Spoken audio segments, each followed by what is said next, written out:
Alright guys, what's up? It's Rune. We're going to be back in SWTOR today, picking up right where we left off on Kaysen. We're going to be doing Ord Mantell and then jumping into Taris. We had a lot of fun yesterday.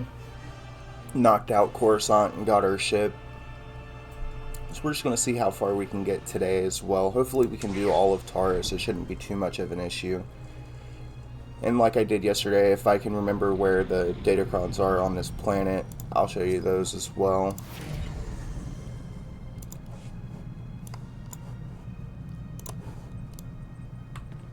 Alright, so all we gotta do here is just click on our galaxy map. And then click on Ord Mantell and travel.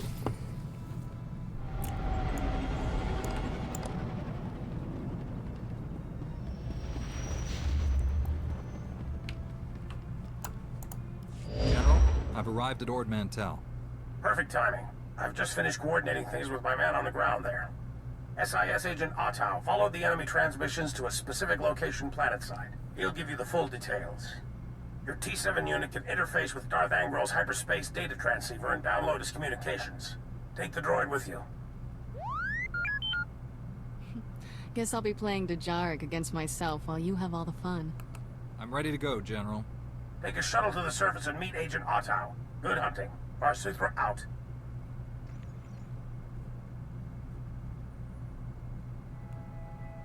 I've visited my share of seedy ports, but this one's the seediest. Just as well I'm staying behind. I'll make sure nobody steals our landing thrusters. Take care of things here. We'll return soon. Have fun down there.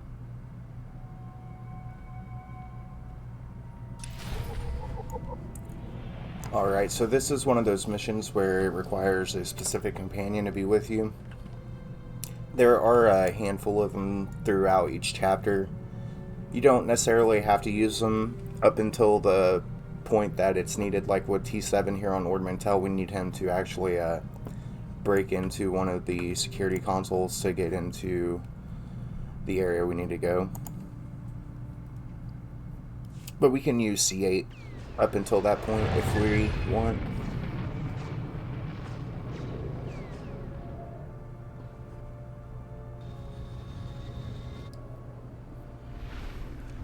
There, good as new. We'll probably just keep him out so we don't forget to pull him out when we're going to need him.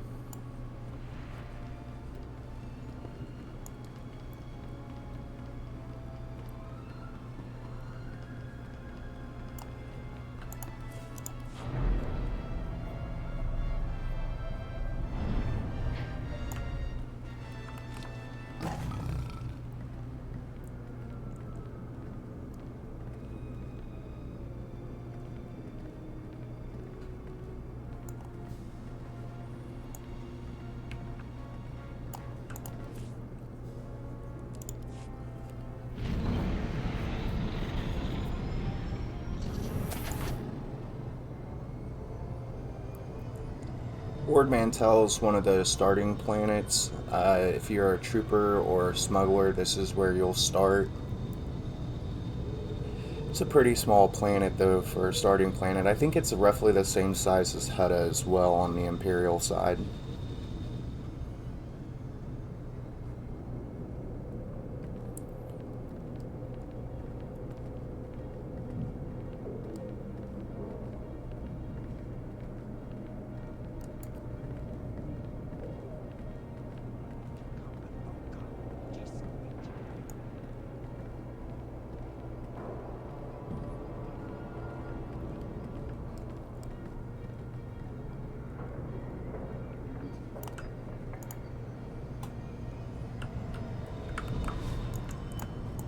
Agent Ottow, Republic SIS.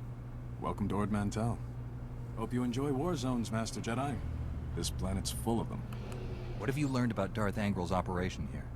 General Var Suthra had me send a probe droid to the hyperspace data transceiver's location. I learned two things. First, it's on an island. Second, they don't like visitors there. My probe droid wound up disintegrated. Make sure that doesn't happen to you, eh? Disintegration isn't on my to-do list. When you find the hyperspace data transceiver, Plug in your T7 unit and download everything you can from its logs. With any luck, we'll learn what Darth Angel's been up to. Be seeing you.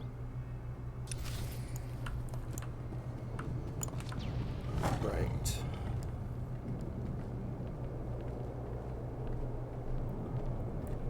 Yeah, so we have to have T7 with us just so we can get into this facility. It's actually funny because, well, without spoiling too much, but we'll need him again later on to do almost the exact same thing later in the story.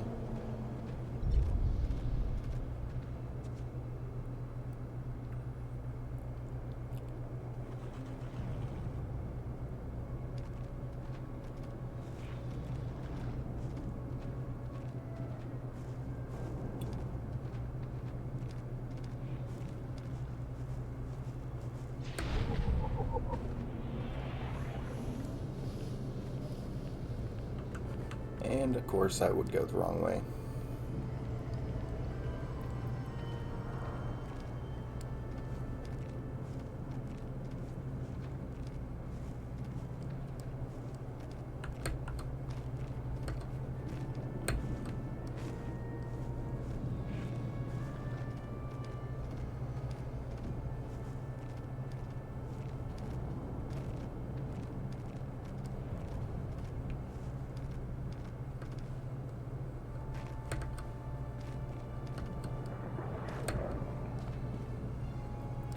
It's funny, it says it was the wrong way, but it... Never trust the map.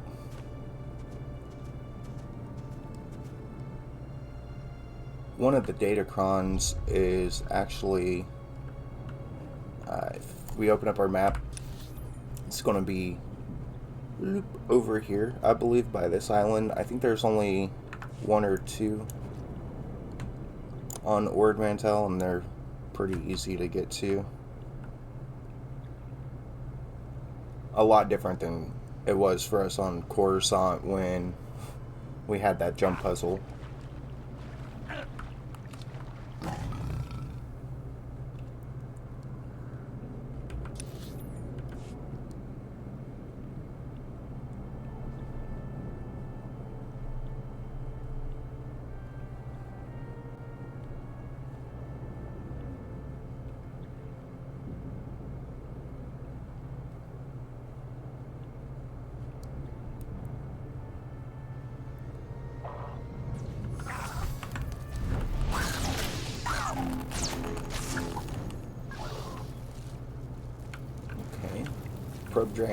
Probe droids have a pretty big aggro range apparently. I was hoping we could avoid most of these guys. The actual mission itself is really simple, straightforward. It's only one objective really, and then we'll be able to move on to Taris and actually continue on with the main mission. And once we finish this, it should actually officially begin Chapter 1.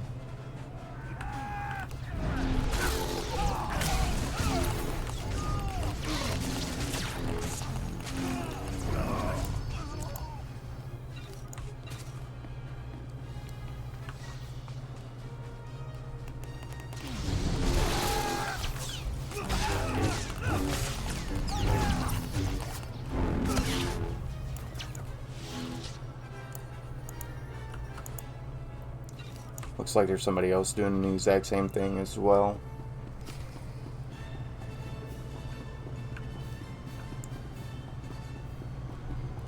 So if you guys are wanting to play this with a friend and you want to have access to the same phases, you'll just go to preferences down here in social. Just make sure this box here is checked. Otherwise you guys won't be able to join each other's phases. If you're playing the same class, you'll have to do it twice, so that way each person has their own phase, because sadly it does not give you credit. So your best bet would be to, if you're playing with a friend anyway, play opposite classes. Like if you have one night, play with a counselor, so then you get to experience both stories at the same time. It won't give you credit or anything, but you won't have to repeat as many things.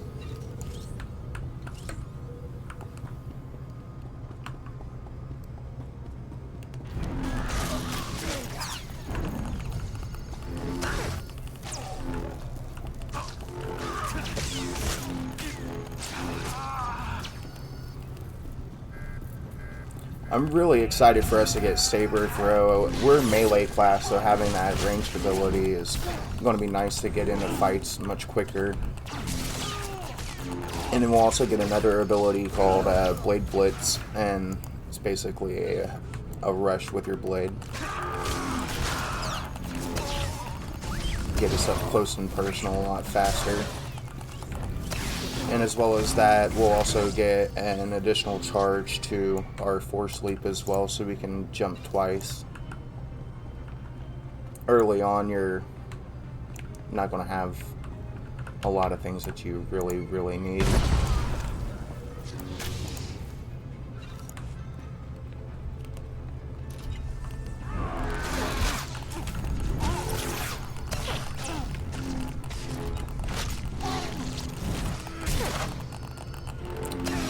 I thought there was a bonus mission or a bonus objective for these guys, but apparently not, and that's fine. We still get conquest points for killing X amount of enemies on each planet, and if you're in a guild, then that'll help your guild out with their planetary invasions. It'll also get you some pretty decent rewards from doing that as well. If you join a conquest guild specifically, the minimum they usually require is 1,000,000 conquest points a week, so each server reset is on Tuesday, so that's when they'll really check. You can get kicked pretty quickly if you don't contribute to a conquest guild. There's a lot of them, especially on Starforge. I think Starforge is probably the most active server when it comes to the US. And then for the EU, you have Darth Malgus. It's a very large server as well. There used to be a lot of servers, but I think it was like 5 years ago, maybe a little bit, 7 years ago, probably closer to that they did server merges, and it shrank the server count down to like 4. Name, Markovic. Rank, Lieutenant. That's all you're getting from me, Jedi scum.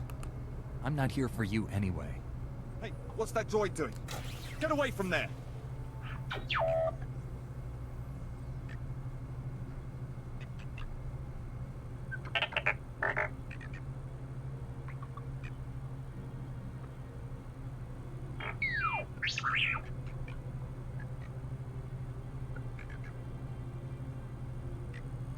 Copy every file you can, T7. We need to know what this Desolator weapon can do. You won't live long enough to tell anyone! You know, it's funny he says that with like 1 HP left, but give the man credit, he fought till the end, huh?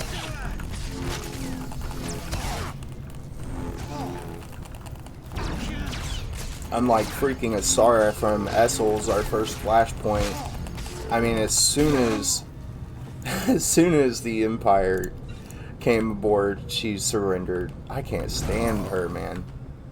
I wish the option wasn't to just leave her behind. Let us kill her. I would have made that choice in a heartbeat. I know we're doing a light side playthrough, but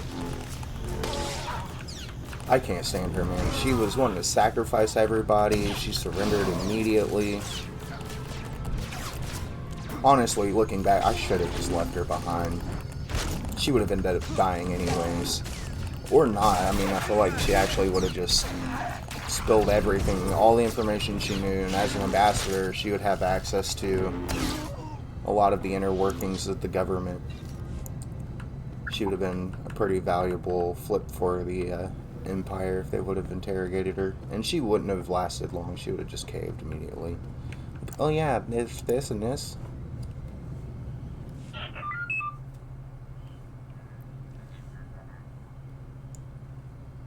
Get the rest of Darth Angrel's design files for the Desolator weapon.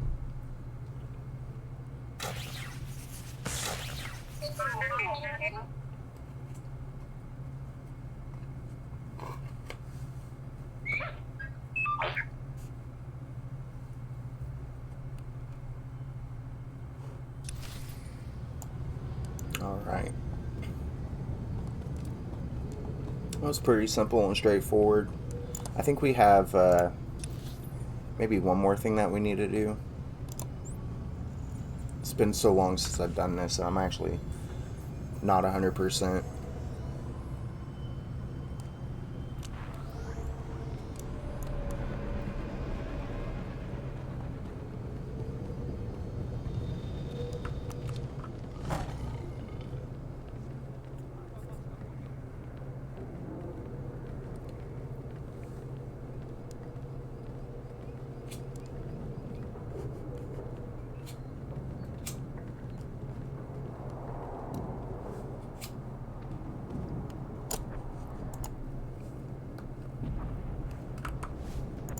Back already? That was quick. T7 downloaded some of Angril's communication logs, but the rest were destroyed. Some intel is better than none. At least the Empire has one less hidey hole. I'll put together a team, see if we can secure that island for our side. You should report to General SWTOR. Be seeing you. Alright. We're gonna head back to our ship and then talk to SWTOR and then head on out to Taris.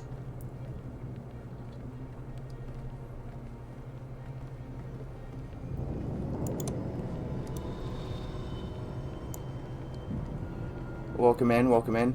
You just missed my little rant about Asara from the Essel's Flashpoint. Talking about how I wish we could have had the option to kill her instead of just leaving her behind, but freaking ridiculous character.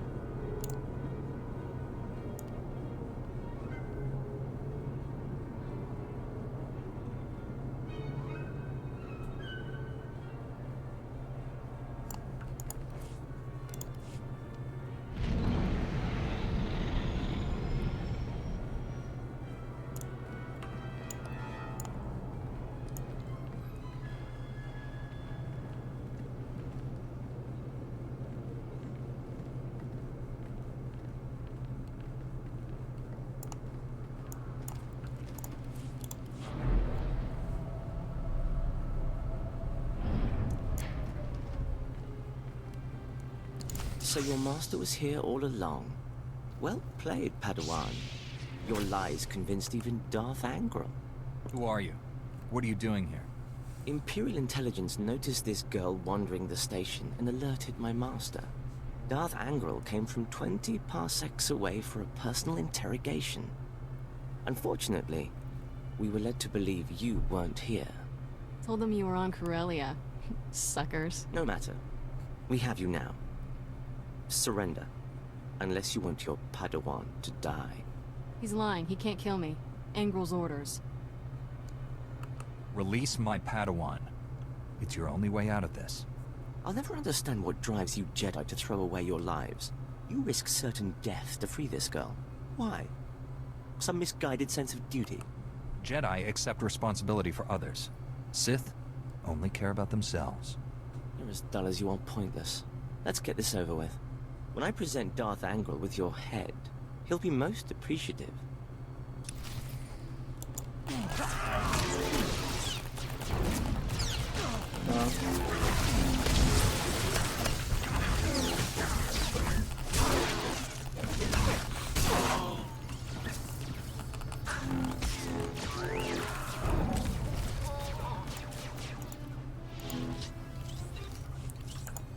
Don't take this the wrong way, but I've never been happier to see anyone my whole life. I'm glad you're safe, but I need to know what this was all about. Not much to tell. One second I'm watching smugglers haggle over spice, next thing I know the Sith have me. Angral wanted to know everything about you. Threatened to kill me if I didn't answer all his questions.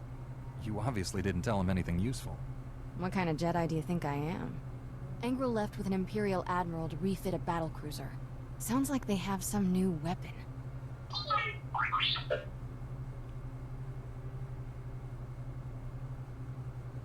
Desolator? We should warn the General about this right away.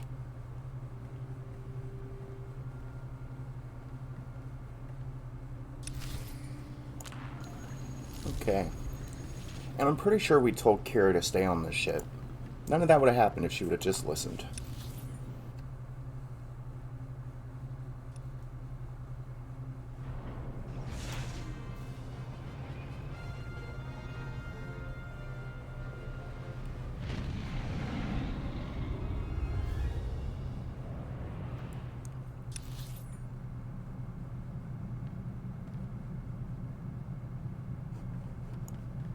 Welcome back, Master.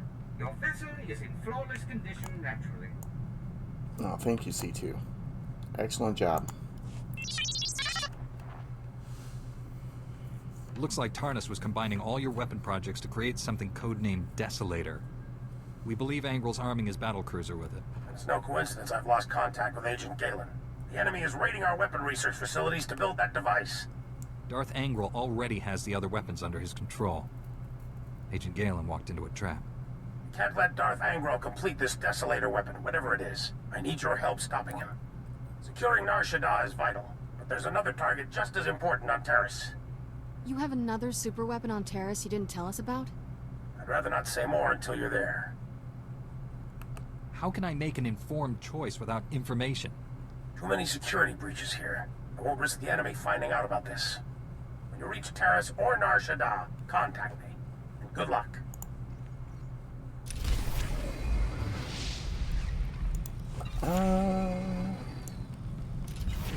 Well, there's level 20. If the enemy is already on Taris, then they would know the information you're trying to hide. So I feel like we should be able to be given that information. Just my 2 cents.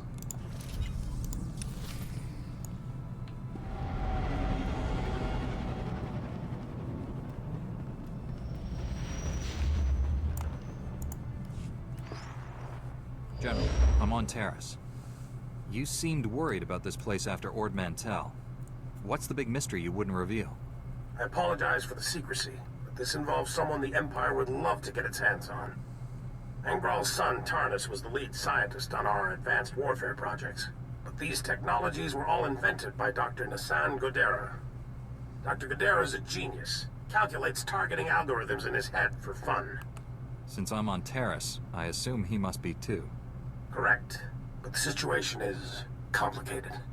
Dr. Godera hates the Empire. So much so he quit in protest when the Republic signed the Treaty of Coruscant. Disappeared completely. We recently discovered he's hiding on Taris, but the swamps, predators, and city ruins are keeping us from finding him. How could he survive in such a place? He's a resourceful man, and he isn't alone. He brought advanced droids with him. The Republic is recolonizing Taris. Recently we found evidence that our missing doctor has been here for years. Reconnaissance discovered one of Godera's outposts in the swamp. It's entirely automated. Nothing but droids inside, and they're not cooperating. If the doctor isn't there, what do the droids at this outpost do? We think Godera has several facilities. The droids are caretakers in his absence. I've had people scouring Taris for other outposts. The survivors returned empty-handed. After what you learned on Ord Mantell, we need that man's expertise. You're our best shot at finding Dr. Godera. I'll bring him back alive, whatever it takes. I left a small team monitoring the outpost. They'll aid your search. Transmitting outpost coordinates. Good luck. SWTOR out. Okay.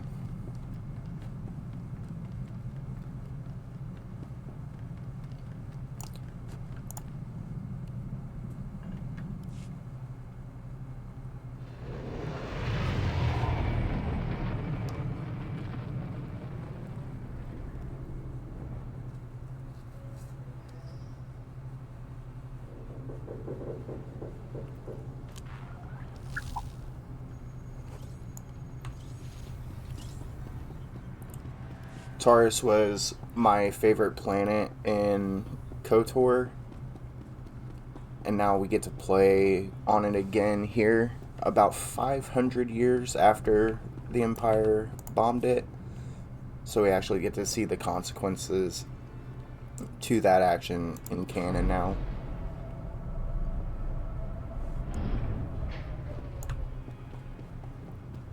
It's pretty cool to see. A lot has changed between... Welcome to Taris. I'm Governor Suresh. Taris and KOTOR and Taris in present day, or present day in this timeline. Please do not travel beyond the military secured safe zone outside the settlement. This world and our work here will shine as a beacon of hope to all of the Republic. But first, we have many obstacles to overcome. Together, we stand taller than any obstacle.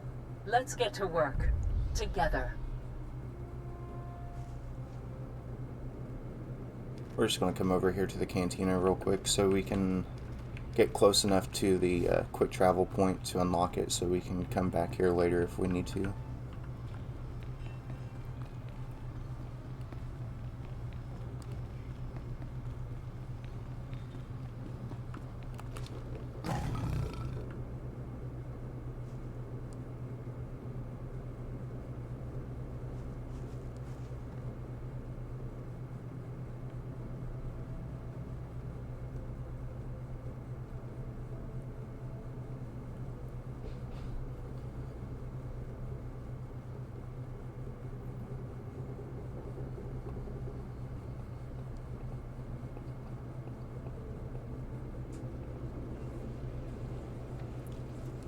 So yeah, once you get off your starting planets, the planets that you do go to are a lot bigger.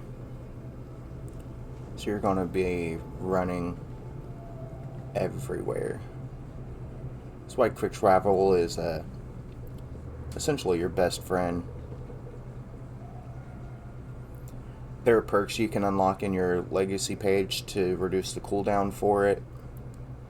I recommend investing in that as soon as you can, as well as the exploration XP and the class mission XP boosting. The XP boosts are 6% per. They do stack, so you can get a total of 24% and then use your XP boosters that you get alongside of them, and you'll level up really quickly. You don't have to do that because the levels come very quick nowadays. Especially if you're focusing on the main missions and doing flashpoints or war zones in between, you'll over level very quickly.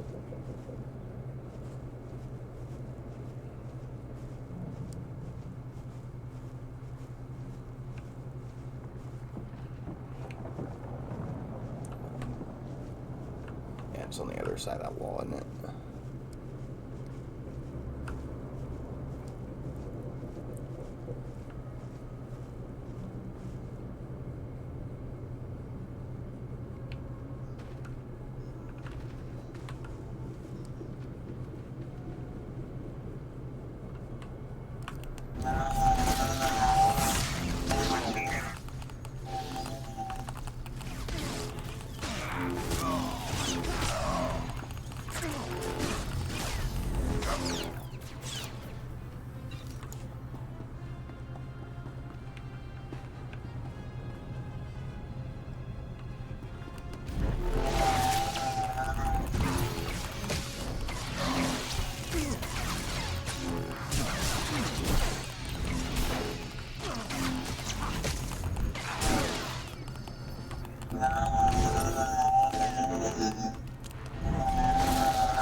Not an ambush.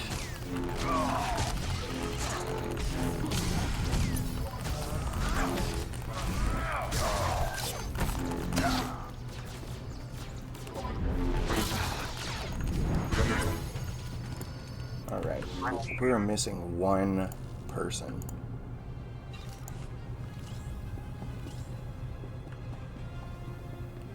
Where are they at? There's Remo. There he is.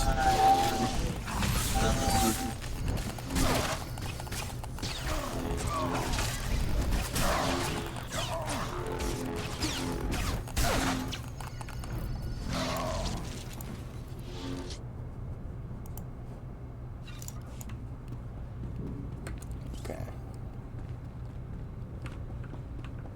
I love Remo.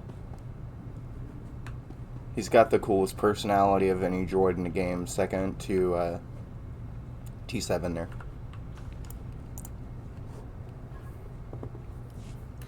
That's enough bloodshed. Let's be professional about this. I am Watcher 1 with Imperial Intelligence. Those men you fought served me. How did you find out about this operation so quickly? Despite what General SWTOR believes, I have known about this outpost for some time. Your imminent arrival forced me to take action. My mission is to protect the Empire from Dr. Gadera's weapons. I'm afraid I can't let you have him. There's nothing you can do to stop me.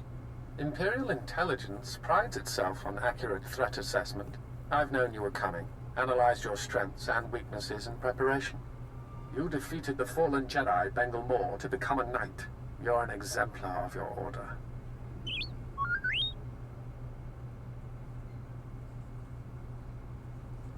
He could have acquired this information from any number of sources. The point is, I have it. As fortune would have it, Dr. Gadera will be in my custody shortly. You've already failed. The Force is with me. I'll find Dr. Gadera, and you. I see my reinforcements are finally in position. Terminate him. A second ambush. What?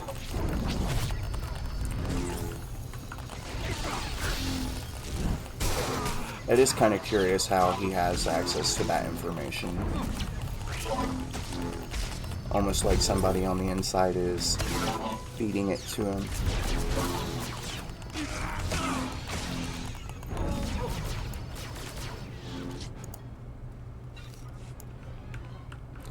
Before we talk to Remo, we're going to go ahead and collect some of our Galactic Season rewards. I think we leveled up.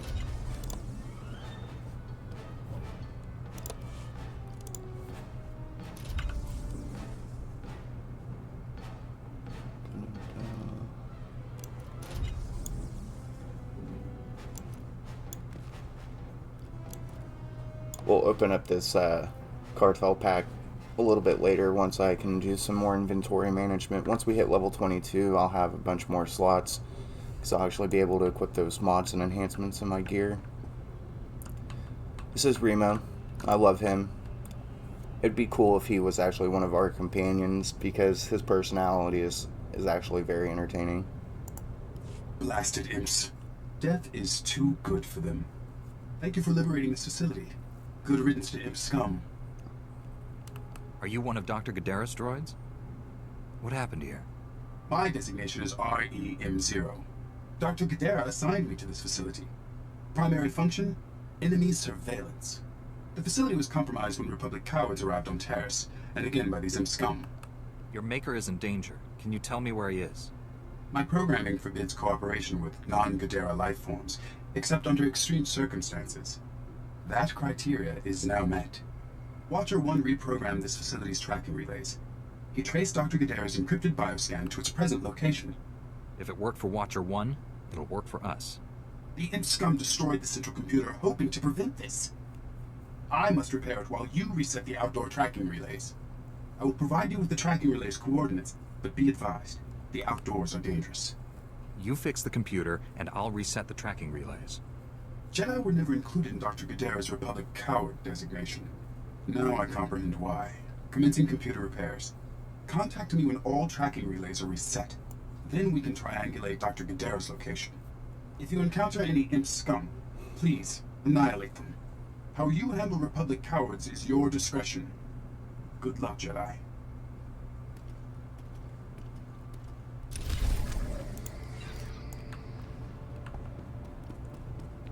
Alright.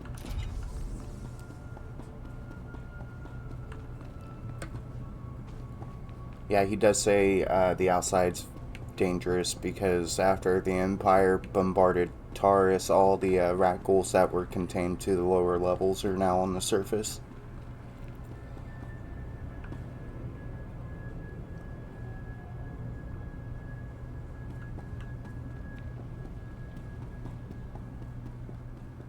There's an event in the game, the rat ghoul plague event. It's pretty fun. If you get infected, you'll be given a timer, and at the end of the timer, you're literally going to explode. So what a lot of people will do for the achievement is they'll go to the fleet once they're infected and stand in a big group of people and just blow up and infect everybody around them.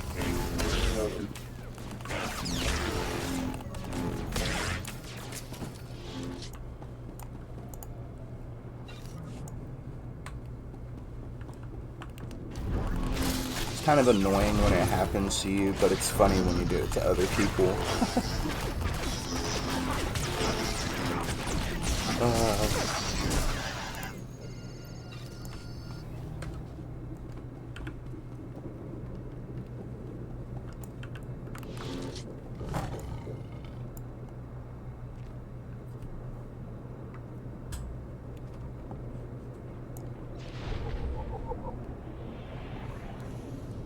We're just going to come over here and get this quick travel point as well.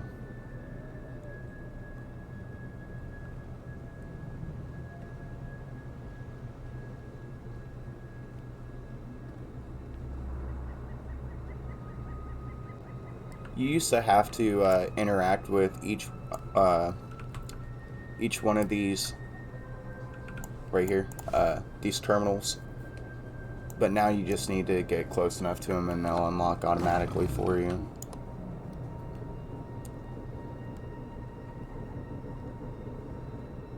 They've made a lot of improvements to the quality of life, but there's a lot of other things that they should do as well to improve it even more.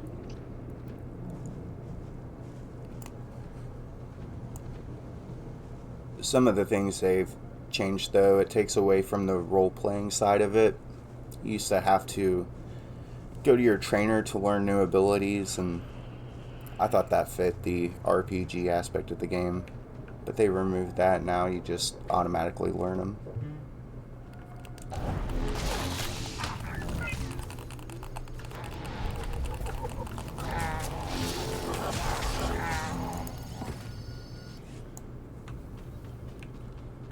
Here's our first terminal.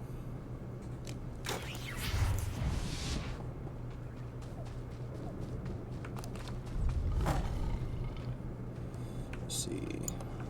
Come back this road.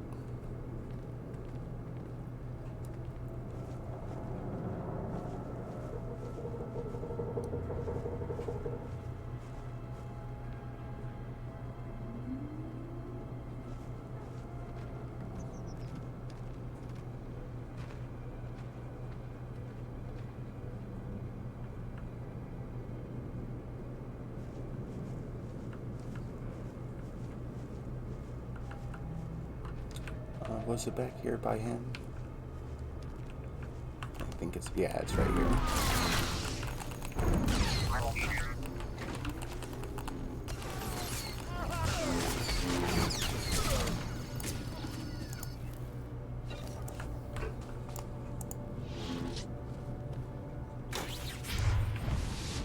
Alright, onwards to Relay 3.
Alright, now we got those terminals. Remo should be contacting us now to tell us where Gadaro is.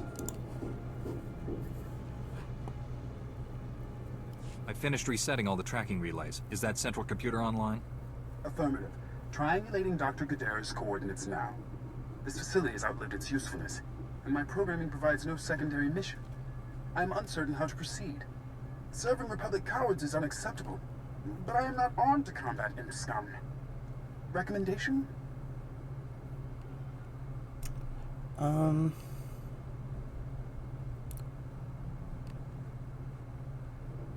We'll have him stay Don't go put. anywhere until I find Dr. Gadara. A prudent course of action. Perhaps I can monitor imp scum from here. Triangulation complete. Transmitting the coordinates to you now. Hurry, Jedi. My maker is too good for those imp scum.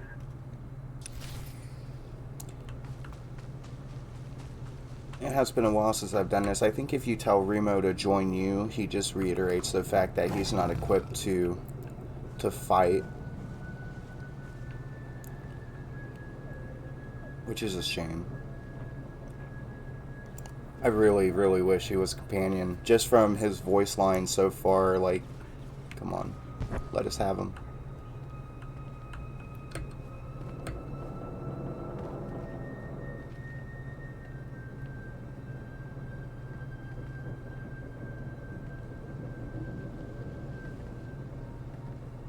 There's a few characters that get introduced that I wish we had access to.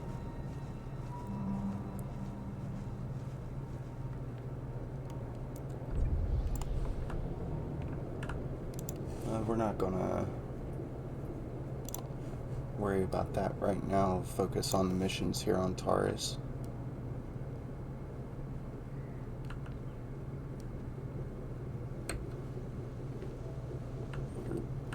And then we'll fly down there to Art. You are cleared for the following travel routes. Or Outpost Dre, just so we can save the cooldown timer on our quick travel.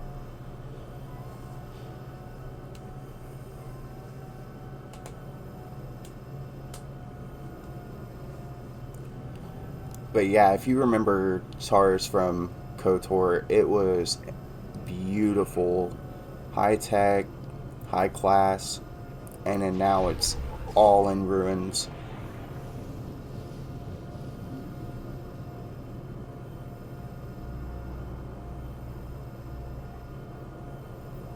But it is a crazy contrast to see it before and then now.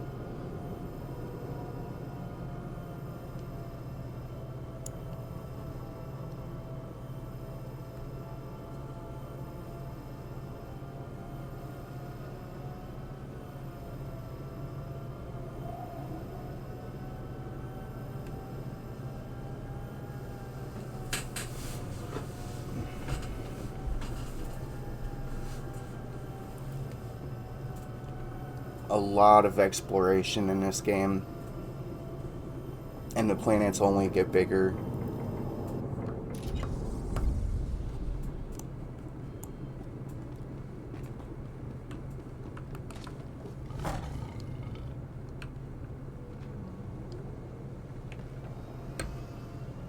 There are a lot of achievements that are linked to exploring all the areas on each planet.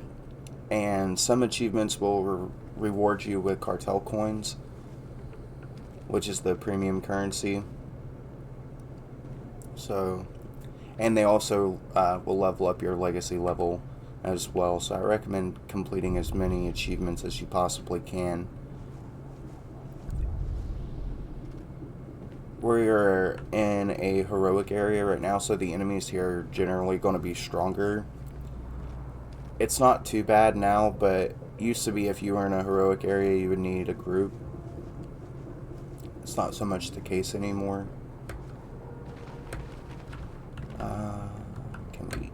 We can't make that jump. Alright, so we're just going to kill these guys.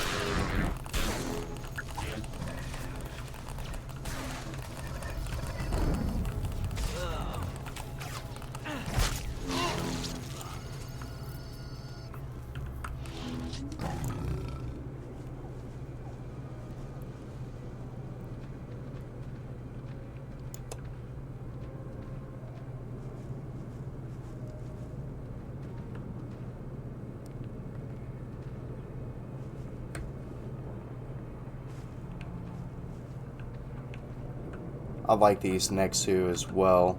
And you can get these as a beast companion from the cartel market.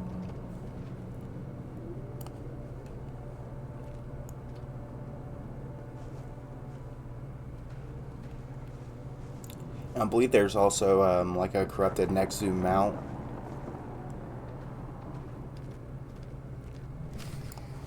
Tunki salamat na tupa. Chiholokto chopot I kafsto andale. I'm here to save the doctor. Where will I find him? Sigunra deha yaliska chanaga. Itinka cha sa hopoma. Keep out of sight and protect your friend. Ni juwata klonki. Okay.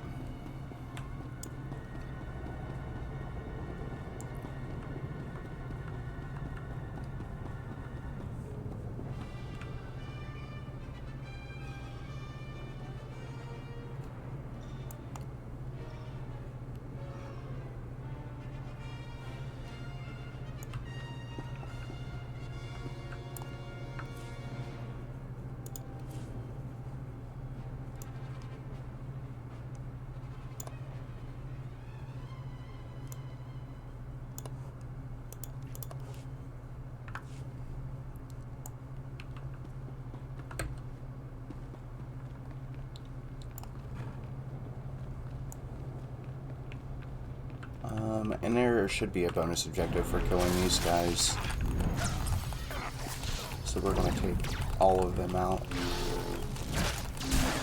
And get that glorious, glorious experience.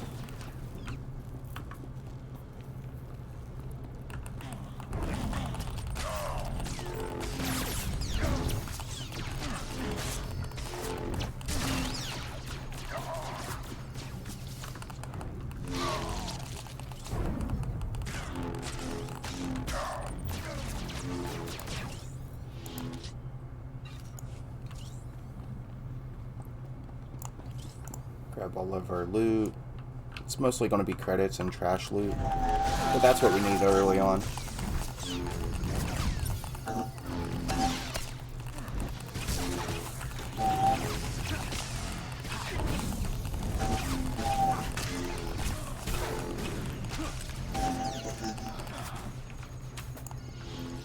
Ooh, dark blue. Let's see what it gave us.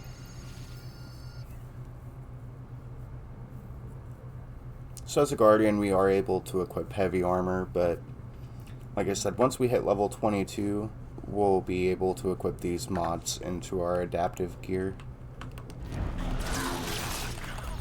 And then that'll get us to almost to level 40, if not to level 40. And then we'll buy more upgrades as well.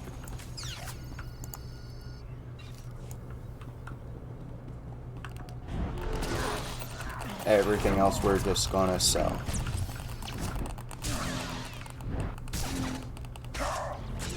Unless you like the appearance of it, and then you can keep it and add it to an outfit design if you want.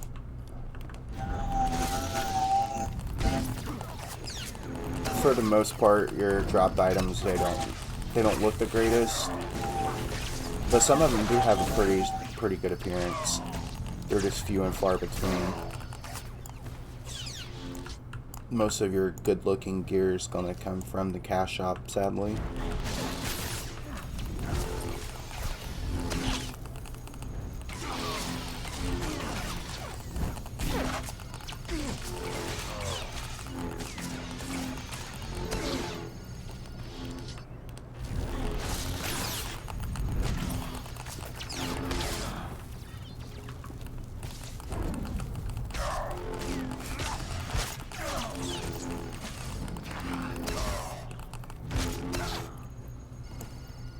But sometimes you'll get lucky and you'll find a piece that actually does look good.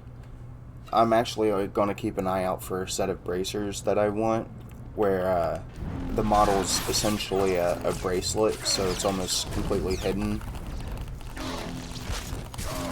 There's a covert energy armor set that I really would like to have, but it is the most expensive thing I've ever seen. I think it's crazy just because it hides the equip slot.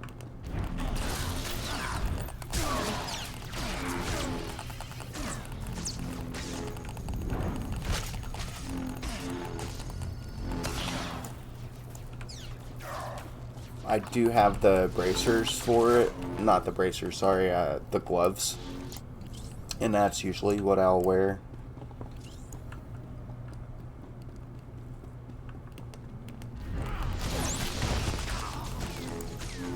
Like this poison.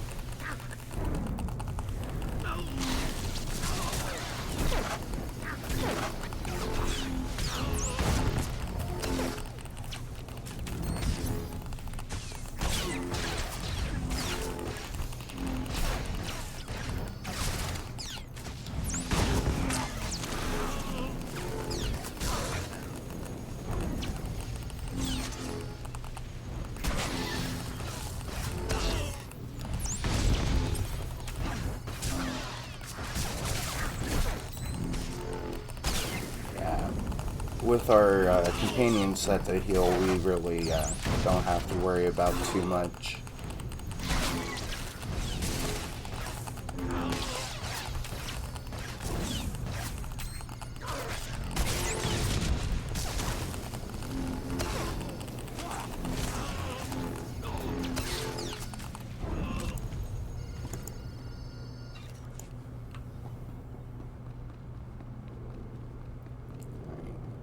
So we have 2 more to kill for our bonus objective, and they're going to be down here.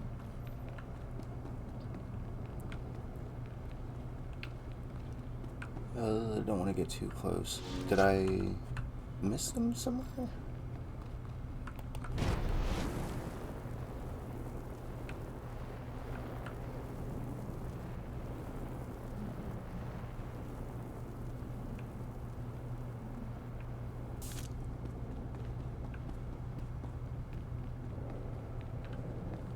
Huh. Maybe the 2, I think it's either 2 or 4 bodyguards that are going to be down here next to our main objective will count, because I'm not seeing them.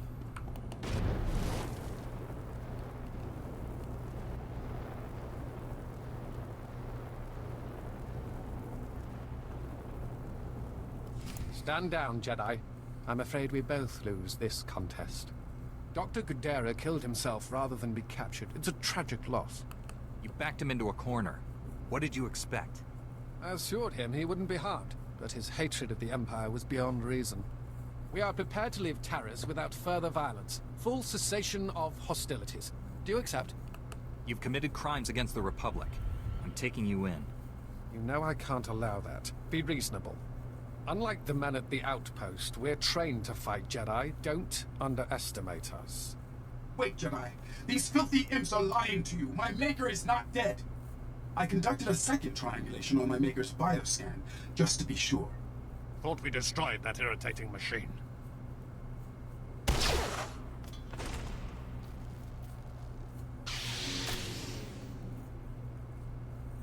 Now you both have to die. Remo!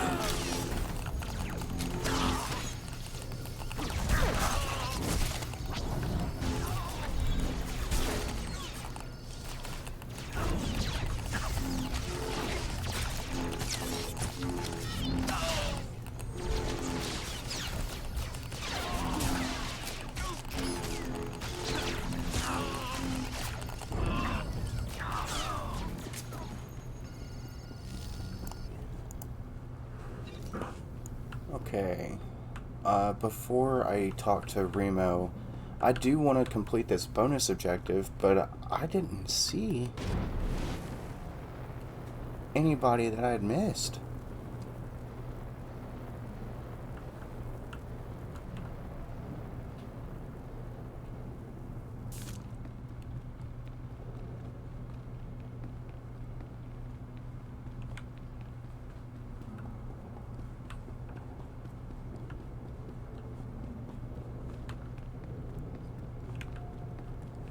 I feel like I'm legit blind. We're missing 2 people.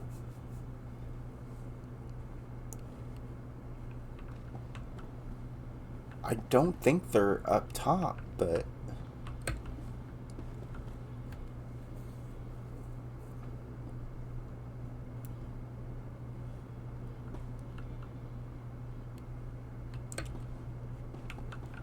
I could be wrong, and I mean, I've been wrong before, and I'll be wrong again, but...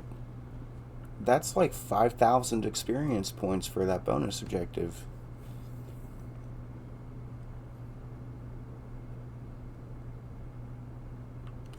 Yep.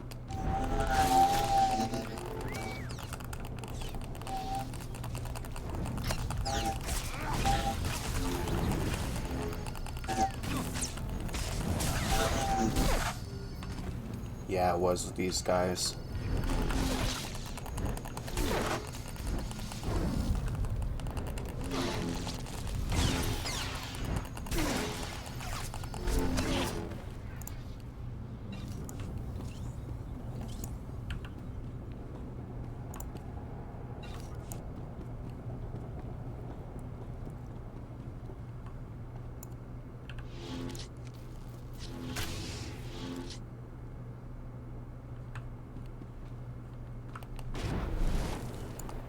Okay, now we'll go talk to Remo.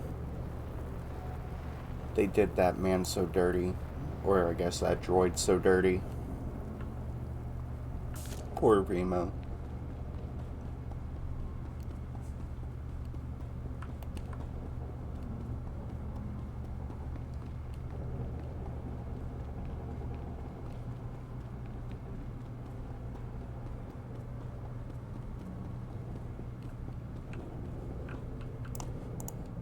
Critical damage. Circuits failing. Transmitting my maker's new coordinates to you now. Save him. Do not let my functions end in vain. Your main processor and memory circuits are intact. If there's a way to repair you, I'll find it. Filthy imps. Kill them all.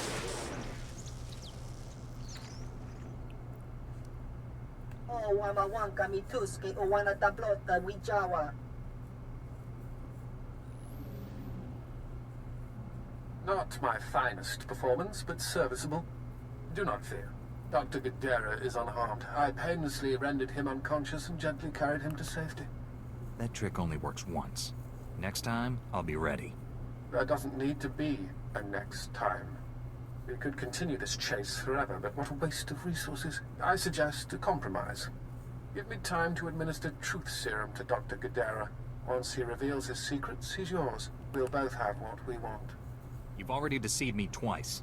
I'd be a fool to give you another chance. My deceptions have failed to produce the desired result. Now, I'm telling the truth. I will purchase time for interrogating Dr. Gadara by offering you something of great personal interest. A Sith assassin is on Taris preparing to massacre a small Republic settlement. I can tell you where. Tell me how to save my people. I can only provide the location.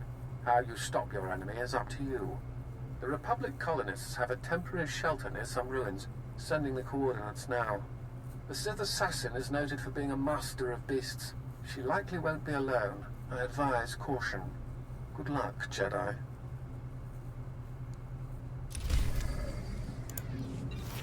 Okay.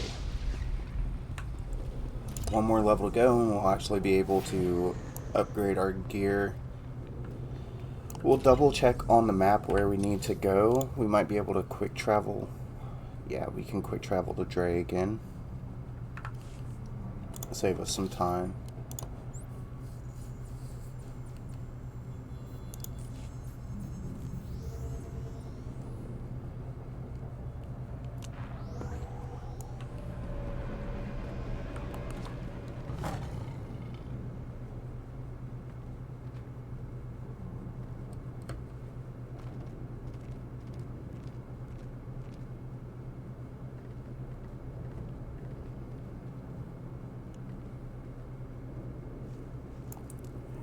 The Sith assassin that we're actually going to encounter appears, funnily enough, not an assassin. She's an inquisitor or a sorcerer. would be the actual class in the game.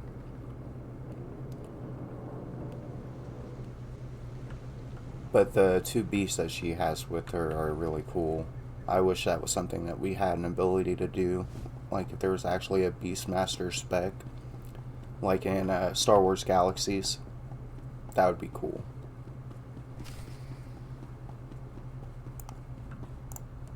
Welcome, Master Jedi. How did our humble settlement earn this honor? Do you need food or water? Anything we have is yours. A Sith wants you all dead. I'm here to defend you. Sith? But why us? We haven't done anything. This is horrible. We're not prepared for this.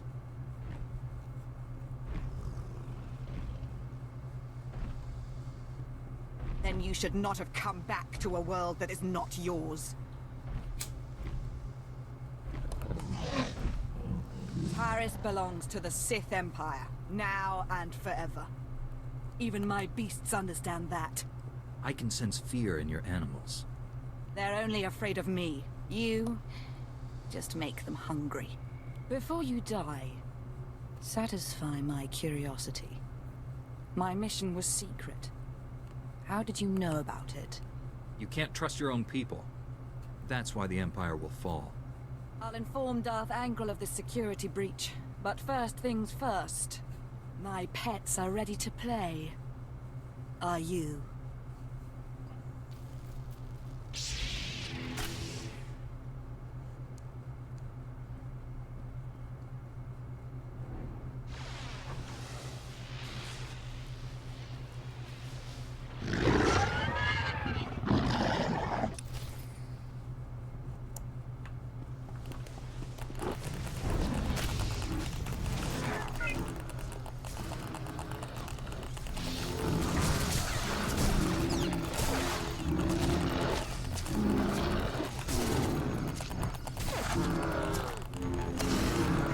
Actually, I'm not very familiar with all the beasts in lore. I wonder where these guys actually come from.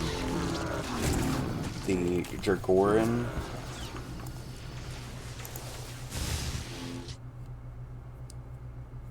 I haven't encountered a creature yet that could stop me. You should feel honored to die at my hand.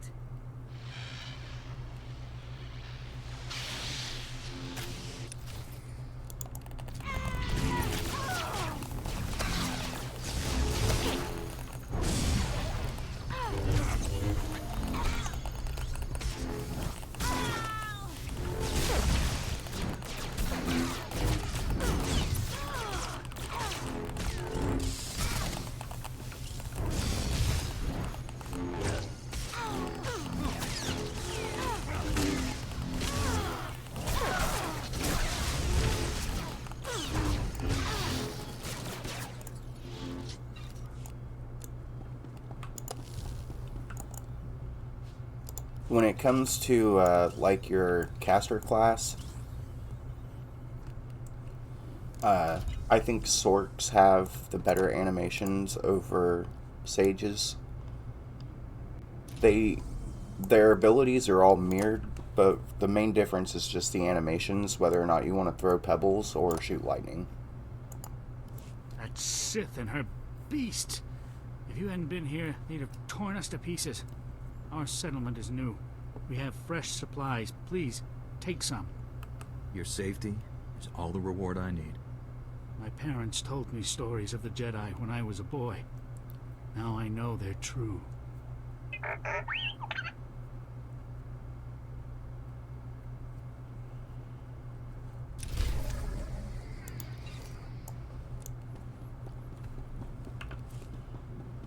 Our inventory is getting pretty stacked, so we'll go sell some stuff. Let me see where we need to quick travel closer to. Oh yeah, Canner's right here.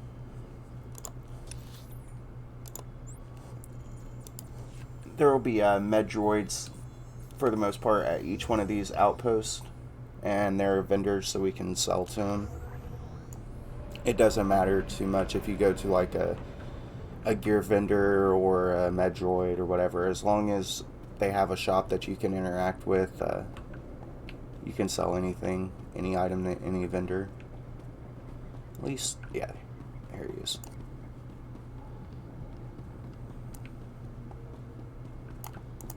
Report your ailments.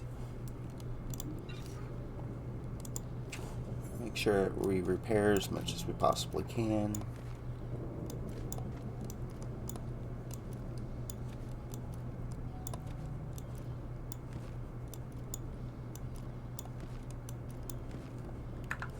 You are fit for duty. Return to your post. Onwards.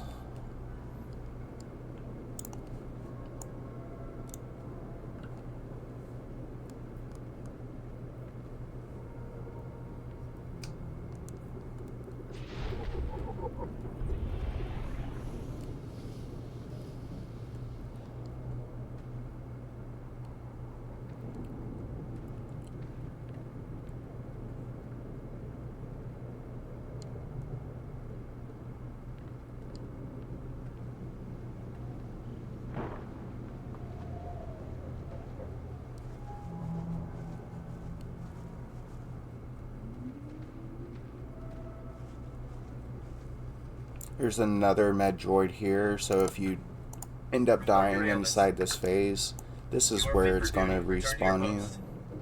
So you don't have to travel all the way back from Kenner.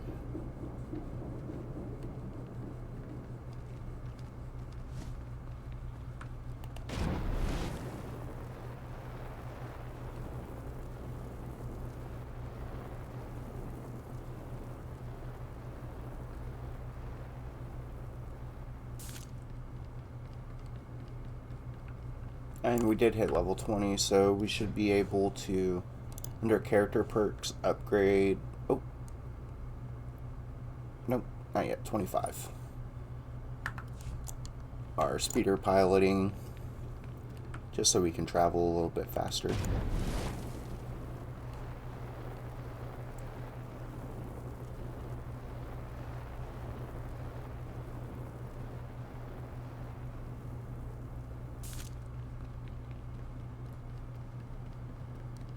It does look like somebody was here relatively recently.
Lord Angral, my interrogation is complete. Transmitting my report to you now.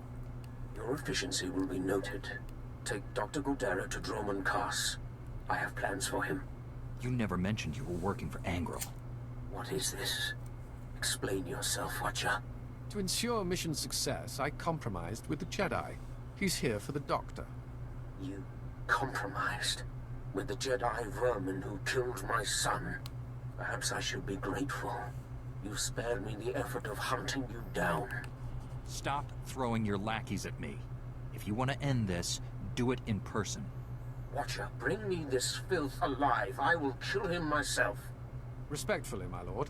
I'm duty-bound to honor our bargain. Don't trifle with me. I want that Jedi. Very well, Lord Angrel. I apologize for reneging on our deal, but I have orders. You understand? I recommend you surrender.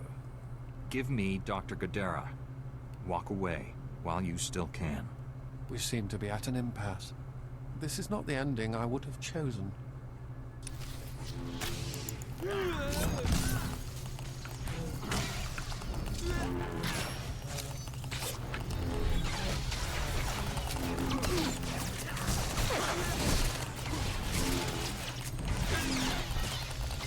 I mean, if we didn't kill Watcher 1, or if we don't kill Watcher 1 now, Angrel is for sure gonna kill him anyway, since he did try to compromise with us, or bargain with us.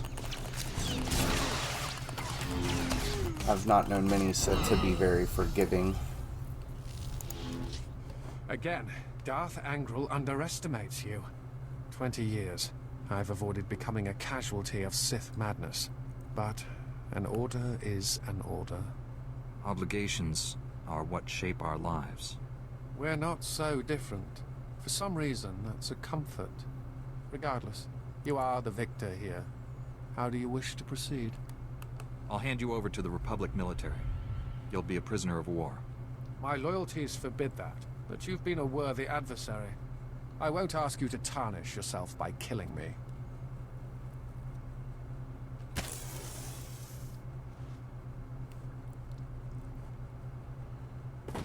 Farewell, Jedi.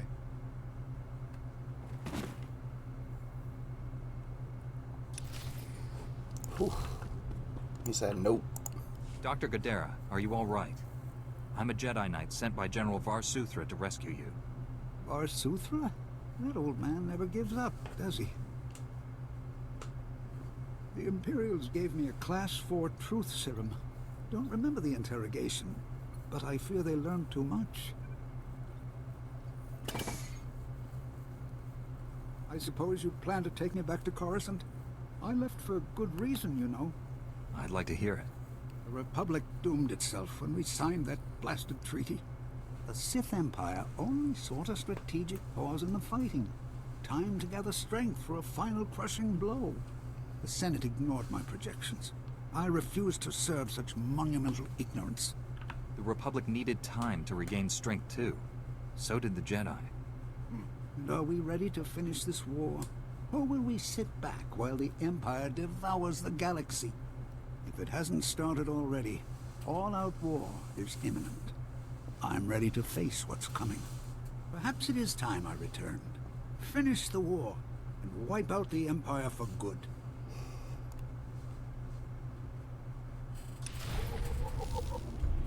Oh, I wish that was the case.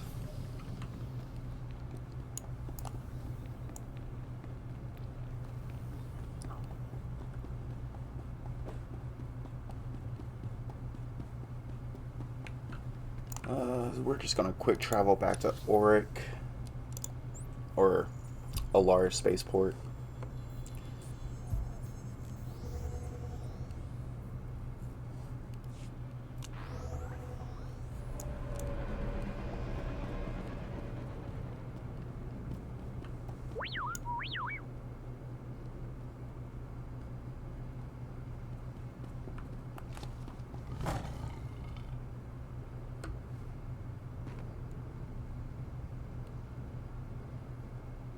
Welcome to Taris. I'm Governor Suresh. On behalf of the Galactic Republic, I want to thank you for joining us in this historic project. For your safety, please do not travel beyond the military-secured safe zone outside the settlement. This world and our work here will shine as a beacon of hope to all of the Republic. I told But you, first, Agent, this we have Jedi many never obstacles fails. to overcome. Together, we stand taller than any My team obstacle. came to assist you. Let's get to work. We discovered the outpost was Together. destroyed and assumed the worst. Can you tell us what happened? We have unconfirmed reports the Imperial spy master Watcher 1 is on Taris. You'll find the bodies of Watcher 1 and all his men at an Imperial base in the swamp. Imperial base? I'll send a recovery team immediately. Dr. Godera, you're looking well, all things considered. Ready to come home? Depends. Are you ready to do what's right? I always was, and our time has finally come. Agent, bring Dr. Godera to Coruscant immediately. You'll be needing his skills.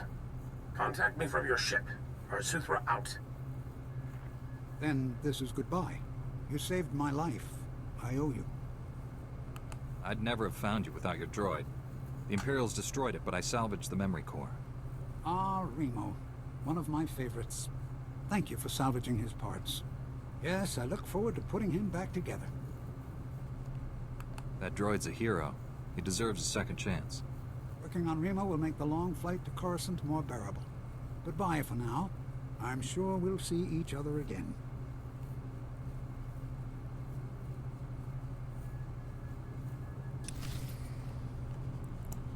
We, unfortunately, will not see him again, as, if memory serves correctly, he's just here for Taris and then disappears off into the background. Sadly, that's the case with a lot of the cool NPCs in the game.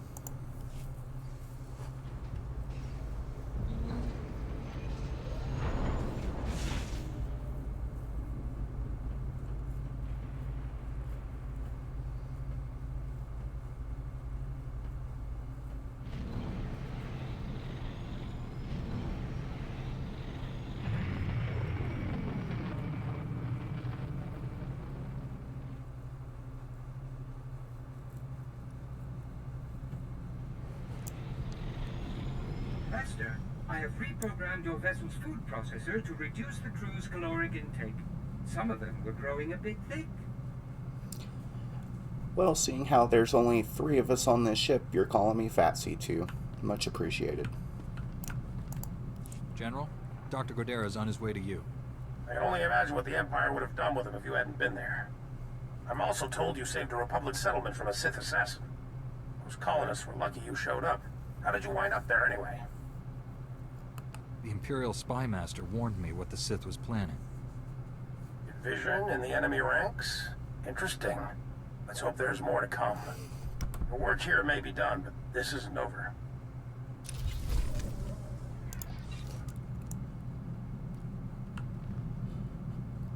Oh, but I wish it was.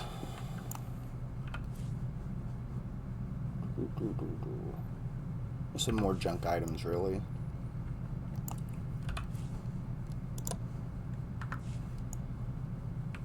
Alright.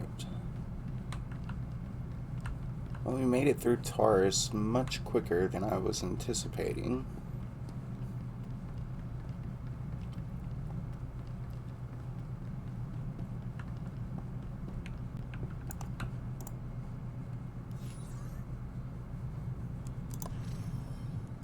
We'll go ahead and travel over to Nar Shaddaa.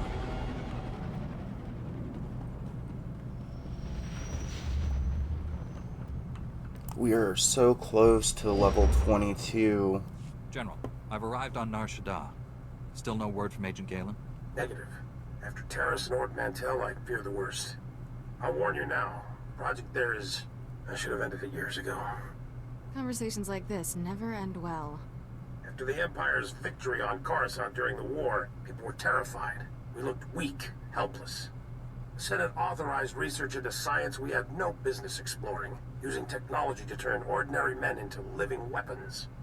The Power Guard program was creating the ultimate soldier, one tough enough to fight a Sith head-on. The best defense against a Sith is someone like me. Your order was nearly extinct. The Senate feared you might never recover. Nar Shaddaa has the latest advances in cybernetics, combat adrenals, personal armor, and weapons. Everything we need to create the Power Guards. There's also a distinct lack of government oversight. You're in hot territory, neutral space. Laws are practically non-existent. This is against everything the Republic stands for. I tried to distance us from the corruption. I thought I could keep us clean. I placed a single operative in charge of the Power Guard project. Gave him unlimited authority and enough credits to fund the program. The research facility operates in absolute secrecy. I don't even know where it is. Darth Angrel's henchman on Coruscant said all our research facilities were compromised. Our operative's name and contact data were in the file stolen on Coruscant.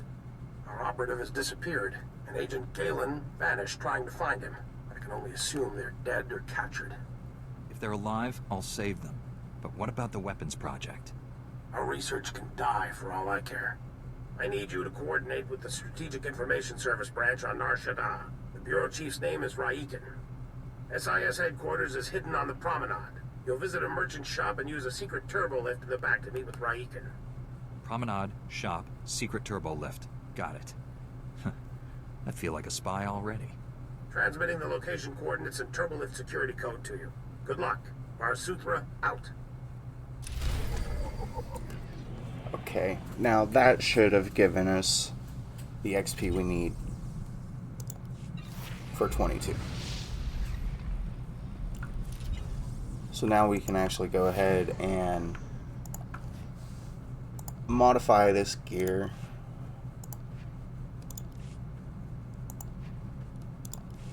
And give us some pretty good stat boosts along the way.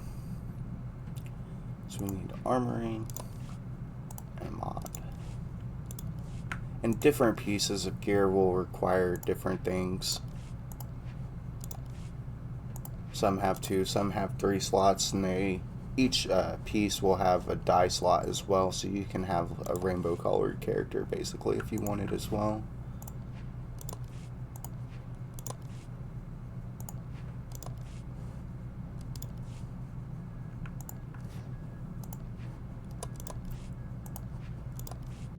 But these upgrades here will give us a stat boost that we need to get to roughly level 40.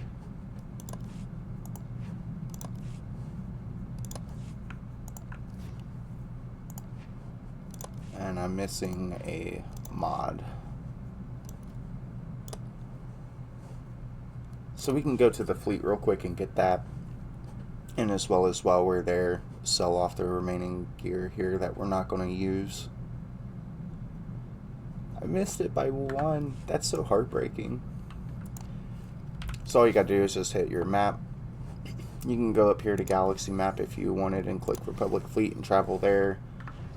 Or you can just open your map and Emergency Fleet Pass.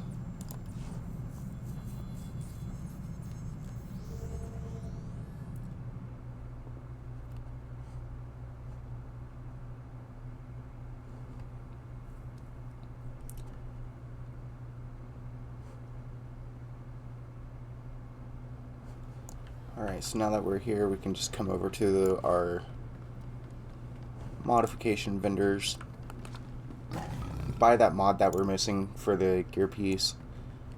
We'll sell that extra enhancement and then all the other gear that we're not using as well.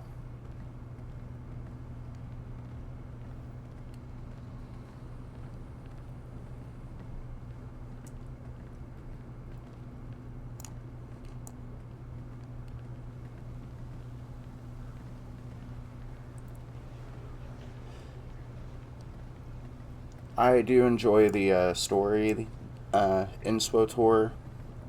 It's one of the best stories in an MMO I've played, but there are some plot holes in there as well. Like in that last cutscene where SWTOR was talking about the Power Guard project being created because they thought us Jedi were going to go extinct. That don't make too much sense because on Tython we learned from Orgus that the casualties the Jedi sustained were like roughly 100. So out of the thousands of Jedi, 100 of them died, and that led you to believe that they were going to go extinct, so we needed to create this Power Guard project. And that doesn't track too well with me. But yeah, as you see here now that we've got those mods and stuff equipped, all the gear that we had collected is literally pointless. And then the gear that we've got with these mods will carry us up to level 40 roughly, I believe, and then we'll upgrade again, so you don't have to constantly upgrade, unequip, re-equip gear, things like that. Stick with your adaptive gear and just mod it as you go every 10-20 levels.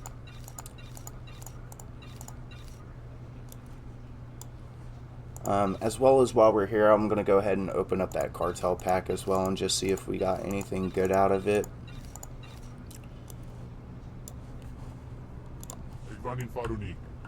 If it's an armor piece or something like that that I like, we'll end up keeping it.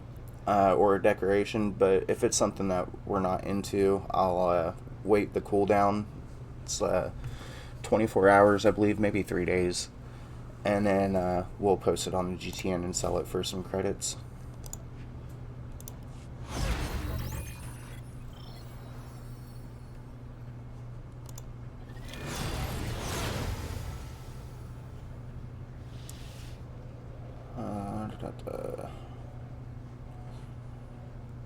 Okay, we got a pet and a decoration, some scrap, and a treasure crate. So 2 decorations, a little bit of scrap, and a pet. That's not too bad. What I'll do is I'll look to see what this sells for on the GTN as well as with this potted plant, and if it sells for a decent bit of credits, we'll do that. And you can find those in your item stash. Up here, I'll look for pet. I do have a few things that I should be collecting out of here. I just don't take up inventory slots. I'm never sure if I actually want to keep them. So, toxic environment probe and some blue shrooms. The GTN is going to be somewhere. And since we finished Taris so quickly, I might end up doing a PvP match or maybe even a flashpoint.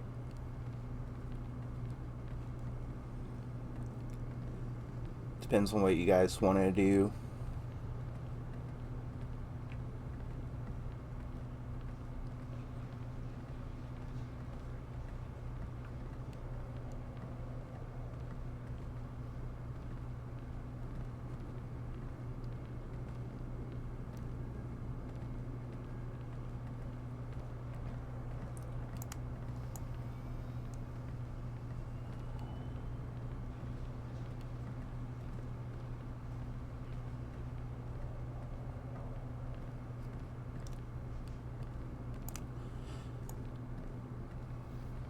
So the fleet is pretty much the same whether you're playing on Imperial or Republic. Just know that it's mirrored. So how up in the top right is the GTN. I'm pretty sure it's bottom left on the Imperial side. So we had a mini probe. It only sells for 50,000, so we'll keep it in our stash for a little while. And then we had the bioluminescent mushroom. 250,000. Does it look okay?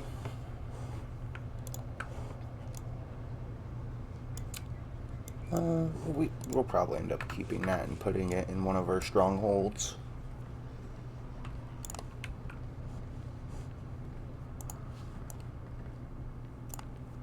So we did not get anything really good out of that pack. It was a free pack though, so I'm not going to complain too much. We got it from a Galactic Season reward right here once we hit level 18 in that. There should be a couple more packs, some armor packs, weapon packs, mount packs, things like that that we can get in here as well. And we just get this by doing the story and leveling up and completing conquest objectives. You can see all the objectives under here. Broadsword did say that in the next update they're going, or the next Galactic season is going to be different than all the previous ones. I'm curious how that's going to work, what they're thinking about changing. I kind of like the way they work right now, but I don't get to pick how this stuff goes. There is some really good stuff in here right now. It's the commander set, or the commandant's boots, so it's going to be like a republic or an admiral kind of looking set. But really what I'm chasing are these Galactic season tokens. those are your pride and joy from the Galactic Seasons. If you look on the map, you have a Galactic Seasons and non-seasons vendor right down here. And the Galactic Seasons vendor has a rotating stock, and it switches out between 4 items each week.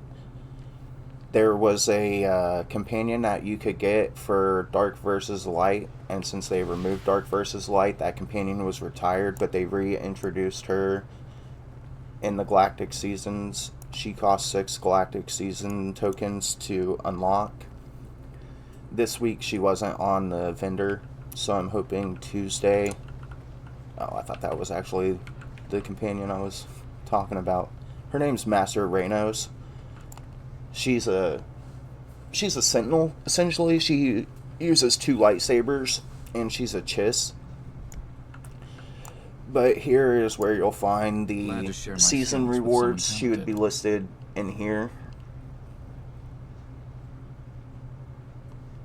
Or, sorry, not in here. This is the light side over here. Wait a minute. Did I go to the wrong one? I did. So that's the light side, dark side vendor. Here's your Galactic Season rewards right here. Sadly, she is not available. She'll show up as a Force imbued object, and it's 6 Galactic tokens. I don't even know how many I have right now. Oh, I've got 7, so I have enough to get her if she does pop up. I was originally saving up for 15 Galactic Season tokens, so that way I could get the Mech Shaw stronghold, because that's the only stronghold, well, except for Dantooine, that I'm missing.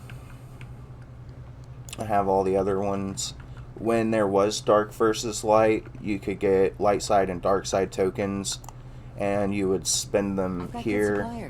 Only the best sold here. Using a lightsaber is just as much science as you art. Can see.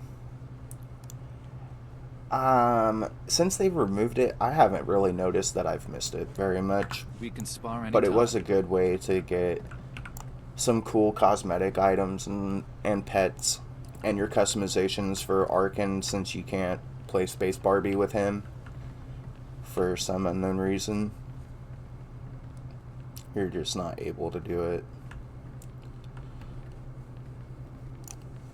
A long time ago, people were speculating that they didn't want you to dress up Arkin because they had added, oh, what's his name?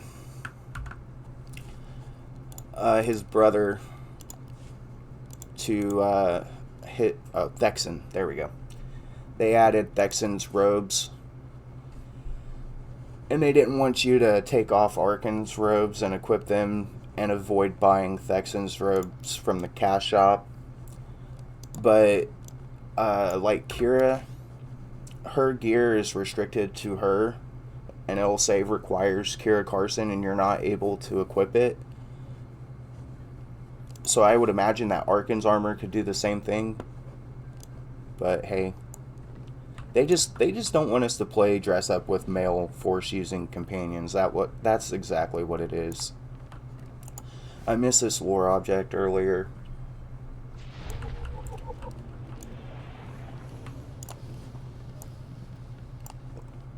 There's Gus. He's a Mon Calamari, and you can dress him up, but his forearms are super huge and they clip through just about every piece of armor you put onto him, so it just gets annoying, and I don't really use him.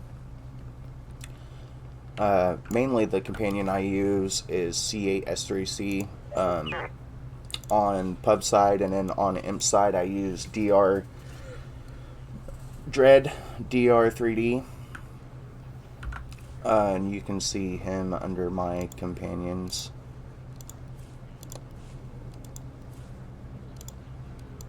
I use this droid on imp side for all my Imperial characters, And then for pub side, I use C8 here. I was, why won't it let me preview you? I mean, I don't really need to preview him because he's out right now, but I was gifted these two, so that's why I use them. Somebody felt the need to give them to me, so I'm not going to let them go to waste. With C8, you can actually equip a lightsaber pike on him, but it's not referred to as a lightsaber pike. But it is in the cartel market. Weapons. If we sort by price, it'll make it easier to go through and find some of these things. It's from a planet. Oricon, maybe? Yeah. Ondron. Ondron Guardian Pike. You can equip this on C8. I don't know about Tarnix's Battle Staff. I imagine it's the same way that you could equip it on there.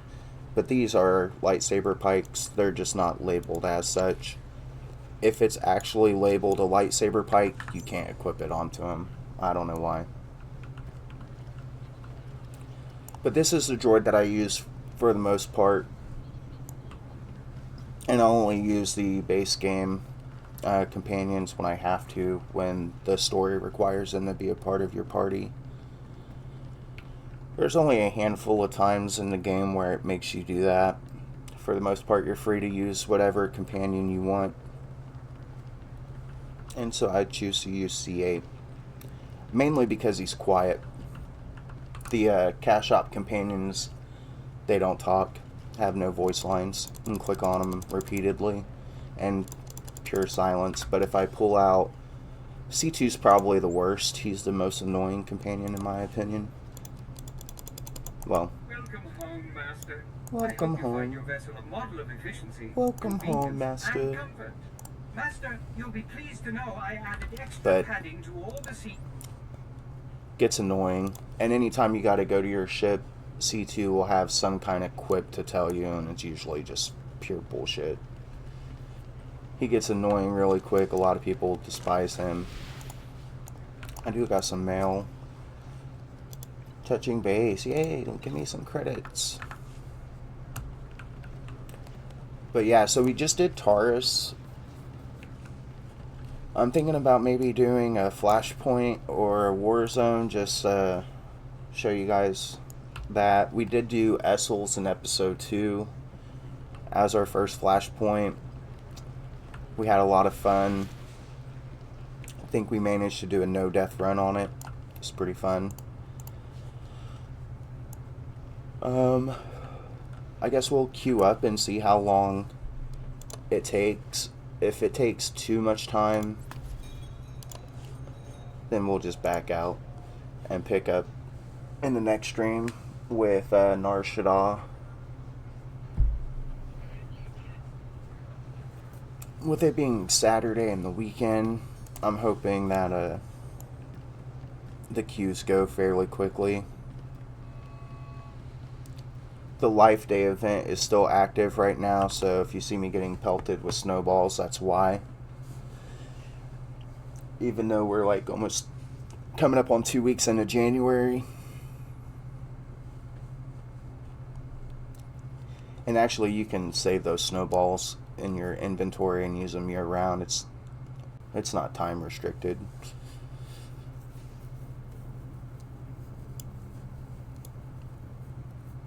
But if you use them all, then you have to wait until the next event to get them. There are a few events in the game. I'm excited for the Rat Ghoul event to happen again. There's some achievements that I need to get that I'm missing for that. I wish there was a search option for your achievements, but there's not. Rat Ghoul Resurgence. I want to get these. Relics of Gree. I don't think the Gree event still happens anymore. I don't know. You guys can let me know if you know, though.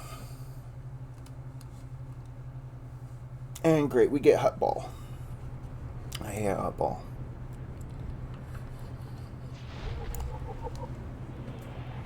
And probably the worst map for Hut Ball, too. Our luck. Come on, man. Give me, like, pylons or something.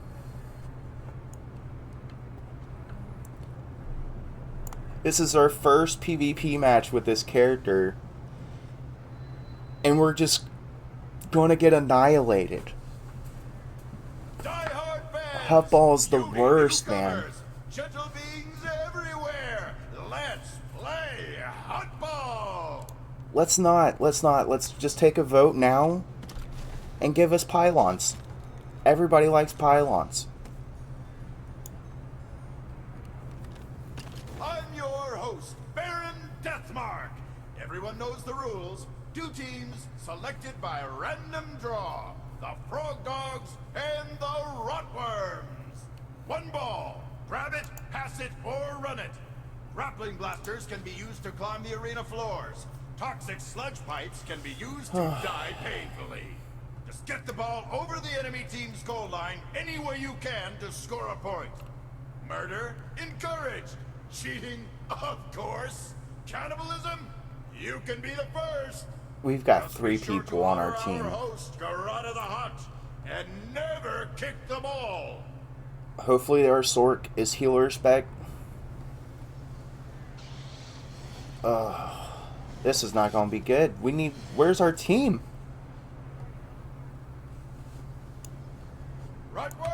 Oh my god.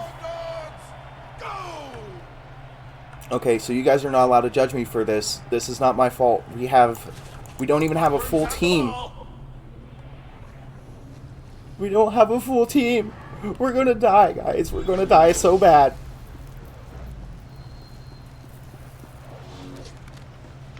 Ah! I'm not gonna break the stun yet. Ah, fuck you. No, no. See, this is what I was saying in our other episodes where you're gonna get stun locked in PvP, and this is what I meant. Death. Now, to be fair, I am playing as a Guardian, so it has very, very low mobility. But we have 3 people on our team. Our most mobile class is a Sentinel, and they're not even that mobile.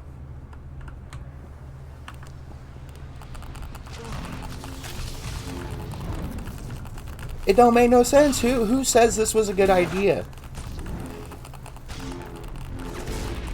It's bullarchy.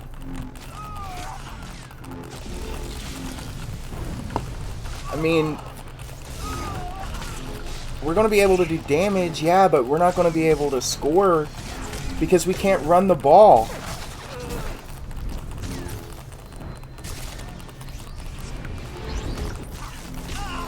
Oh my god. I intercepted the ball. I don't know how I got it, but I got it. Okay. Screw that guy. We're just going to try and play. That's what we're going to do.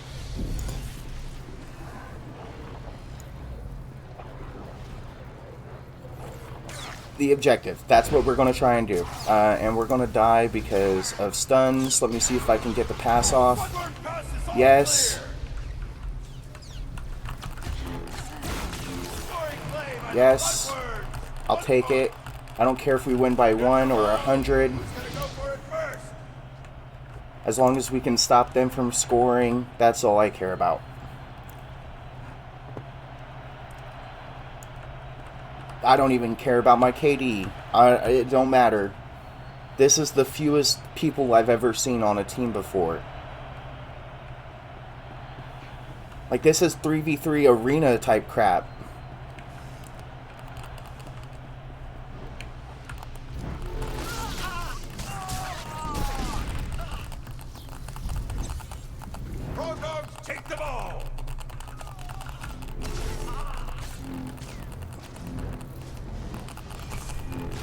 And I don't have saber throw yet either, so I have to be within range, melee range. There's nothing I can do.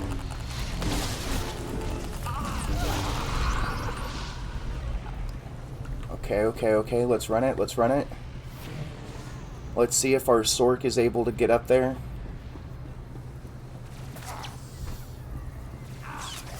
Worst case scenario, we just keep assisting.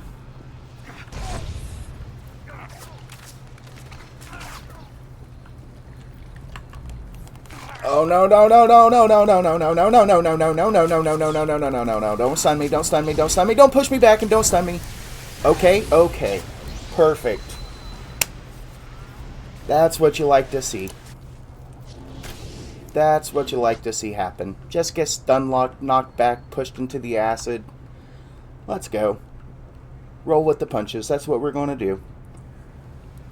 And we are boosted up to 80, but it don't give us all of our abilities yet. So we got to make do with the freaking level 20 shit we've got given, okay?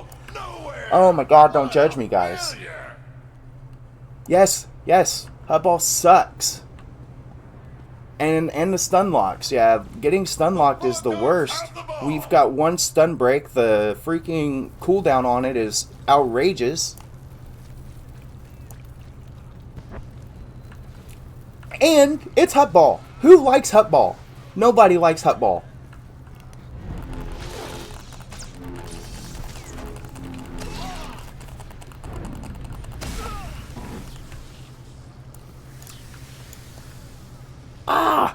Stuns for days, man. I'm telling you, it's the worst. Throws the ball nowhere. What a failure!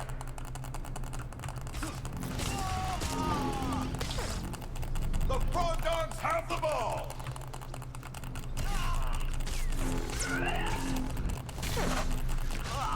Give me the ball, thank you. Now run the ball. Run the ball. Or pass the ball.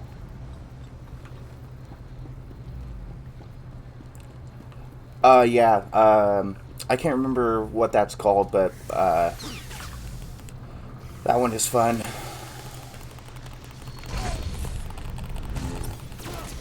Okay, I'm gonna pass it to you. You run it. Sork, you run it. You got the bubbles, you got all the things. You run the ball, and I'll try and keep them off you as best I can. It's probably not going to happen, but teamwork makes the dream work, and I think we can do this. We're already up by 1. That's all we need. That is all we need. We just need 1 point. That's all we need, guys. We just need 1 point to win. Okay. Yeah, I got the ball again. I'm going to die again. Give me my mouse.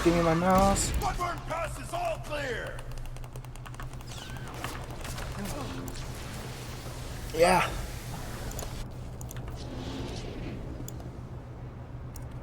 Yeah, the pylons is my favorite. Pylons are my favorite one. But the bomb planting one on the ship, damn, I can't remember what that one's called, but I really do enjoy that one too. A Rotworm takes the ball. But Hutball is,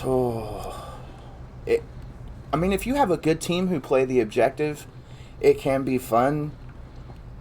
Really, if you have a good team or a full team anyways, and you keep your melee guys up top on this platform, especially on this map, if you can keep them up here, okay.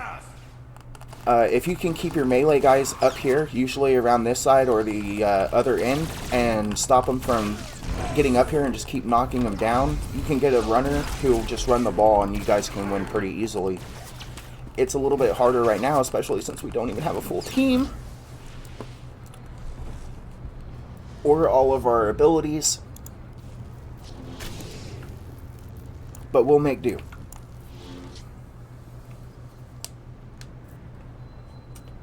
Or we're going to try to make do as best as we can. Get it together, Rotworms! I also like, I mean, it's essentially capture the flag, but I also really like that one too.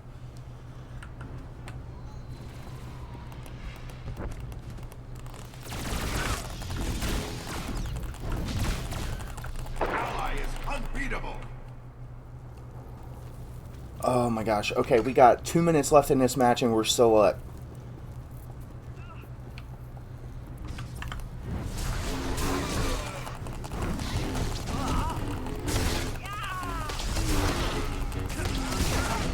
I just want the victory. That's literally all I want at this point. Incomplete pass. What are the frog dogs doing out there? And with them just throwing the ball like that, it's only hurting them.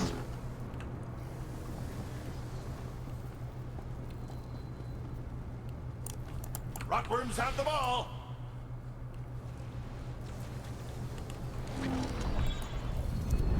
I should probably not have used that right away, but...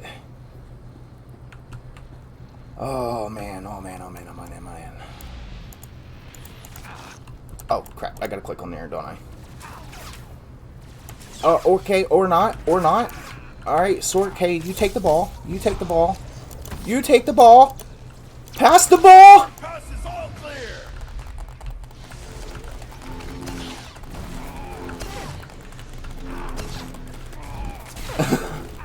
I don't know what was going. I did not want to pass the ball for some reason. Oh god, I'm gonna be the reason that we lose. No, no, no, no, no. I don't want that. This is our first PvP match with this character. It cannot be a loss. We have to win this.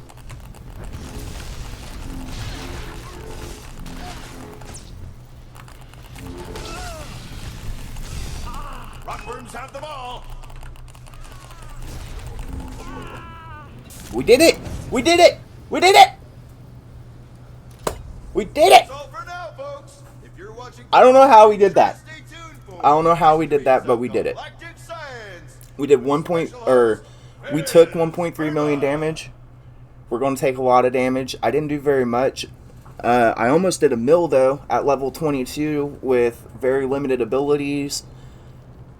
Oh my gosh, and no PvP gear. This is all PvE gear that I literally had just modded right before we did this. Level 22 mods.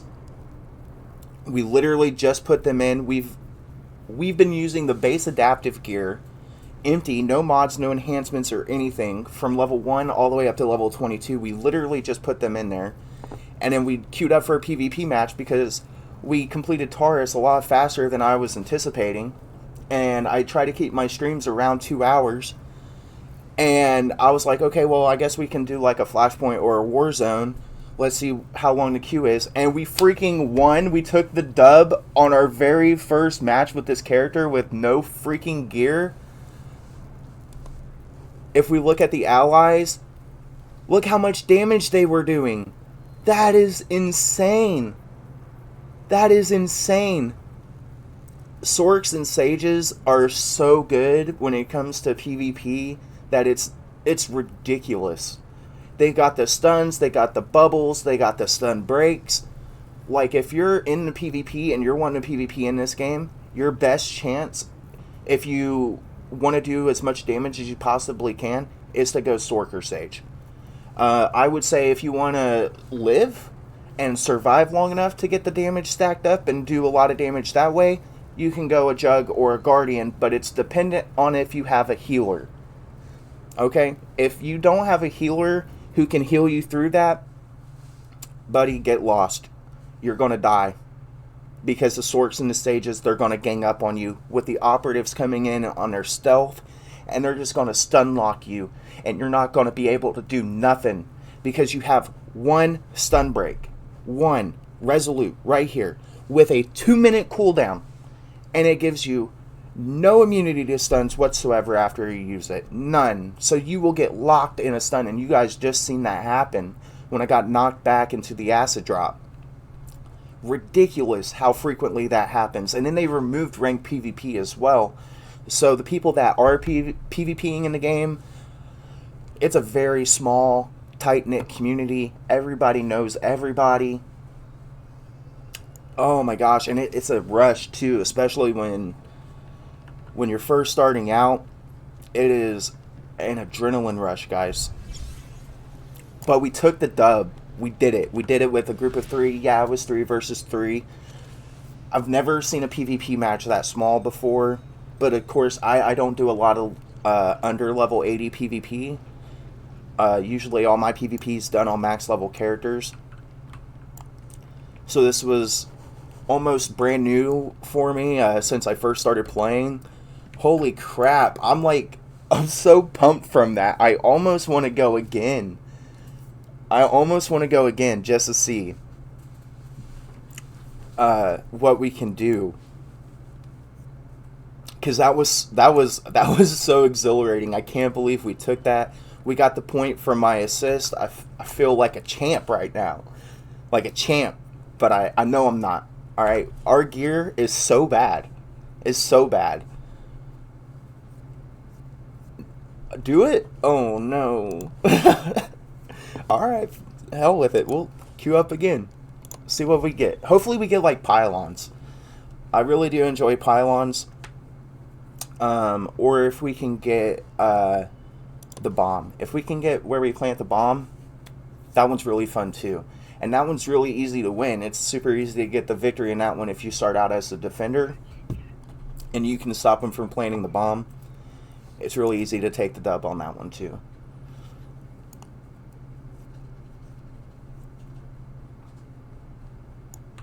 Yeah, I clicked on the table though. Yeah, pylons, that's what I'm rooting for. I am rooting hard for pylons. Yeah.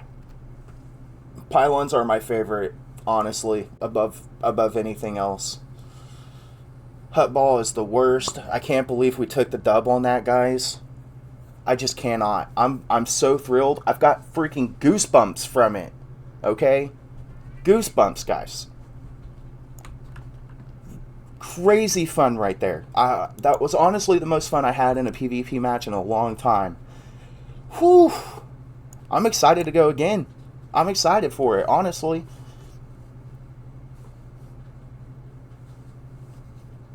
Will we get lucky and get a second win? Whew. My KD is terrible, just so you guys know now. That match, it destroyed me.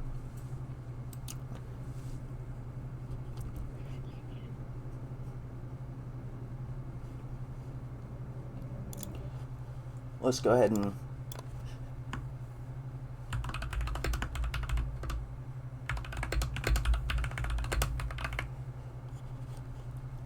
we'll update the title since we're going to be doing a little bit of PvP for a minute. I don't know exactly how much we're going to do. Oh, the pylons? Yeah. Yeah. Like a deathmatch and capture the flag, kind of. Yeah. It's fun because it has an objective, and if you're damage focused or tank focused, then you can contribute still to your team by preventing the enemy team from capturing their pylon. And there's so many ways to play pylons. You can run the orbs, you can defend the pylon, you can try and capture or prevent the enemies from capturing their pylon. There's so many ways that you can play it, and it's really, really fun.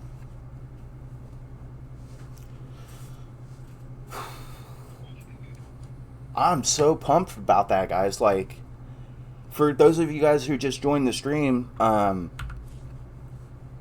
we look at our gear. I just hit level 22 coming out off of Taris. So I was using empty gear from 1 to 22. I just put the armoring and enhancements in my gear. I'm nowhere near kitted out for PvP.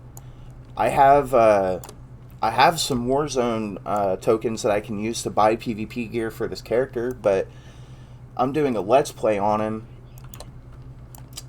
So I've just been focused on the PvE side of things, and like I was saying a couple minutes ago, I was just wanting to kill some time. I try to stream for about 2 hours a day, and we finished Taris so much quicker than I was anticipating, so I was like, well, let's see how the war zones go. I queued up for one dude and we took the dub. It was a rush. And like I said, this is probably the first time in 5 or 6 years that I've done the under 80 PvP. Any favorite vehicles? Yeah, so I keep my favorite vehicles on my hotbar down here. My favorite vehicle actually isn't even a vehicle. It's this Rodier. I like the beast mounts a lot. I used to do a lot of roleplay in the game, and it was easier to like roleplay out whistling a beast mount rather than pulling a random speeder out of your pocket. But if we're talking vehicle-wise, I actually don't have it on my bar right now. If I come into my collections, under mounts, vehicles, I believe it's called the Spark. It's either this one, if this is the one that has the animation. No, okay, it's not the Flash. I'm pretty sure it's the Spark, and it's just a Corellian Jedi Starfighter. Oh, here it is. Yeah, it's the Spark right here. Now that I'm actually leveled up enough, I can actually grab it. But if you click on it, it has an animation where the wings span out. And in order to do that animation while you're on it, it's just Control Z, I believe. No, you're good. You're good. You're good. In my mind, all mounts are vehicles, whether they're a beast mount or an actual vehicle. That's just in my mind.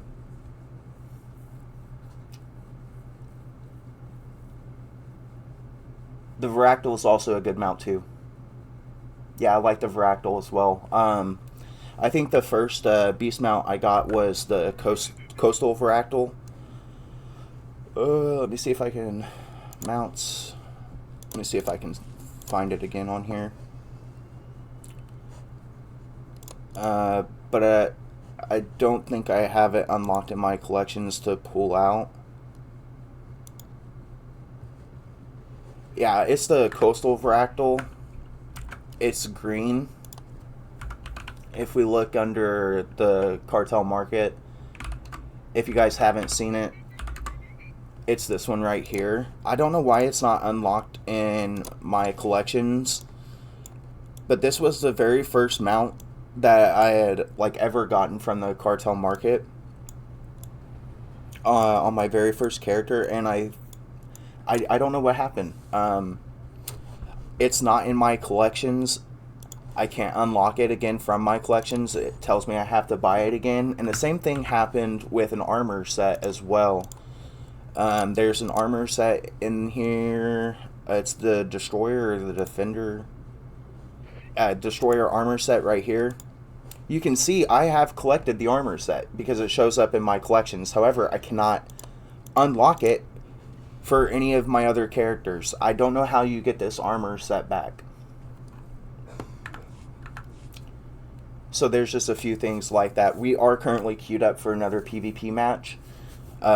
We just did our first one. That armor set, you use that one on your operator. I used it on my Sentinel for the longest time. And then he was a race that I just didn't care for. I think I made him like a Zabrak or a Marillion.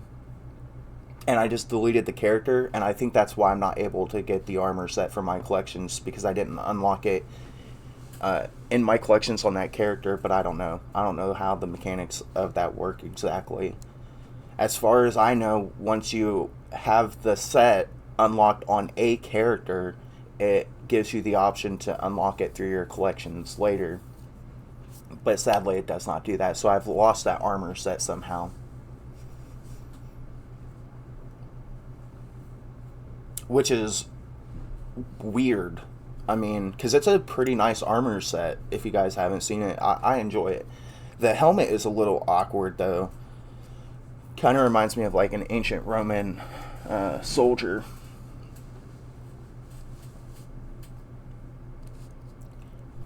And now look, now her queues are taking long. Unbelievable.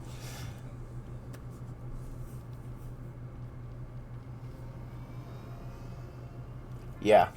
Yeah, I'm actually, I do like the cloth and armor variants as well. I've got a couple armor sets that are like that, specifically for like Jedi Guardians. If I can find it. I actually really do like the Warden's armor set. I use that on my Marauder for the most part. Malgus Reborn armor I use on my Juggernaut. I also use the Dark Marauders armor set on one of my Marauders. I use the Suppression Trooper armor set here. I use this on my Agent.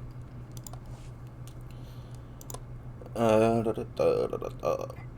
also like this armor set too. I'm just not a big fan of when you put the hood up, it makes you bald.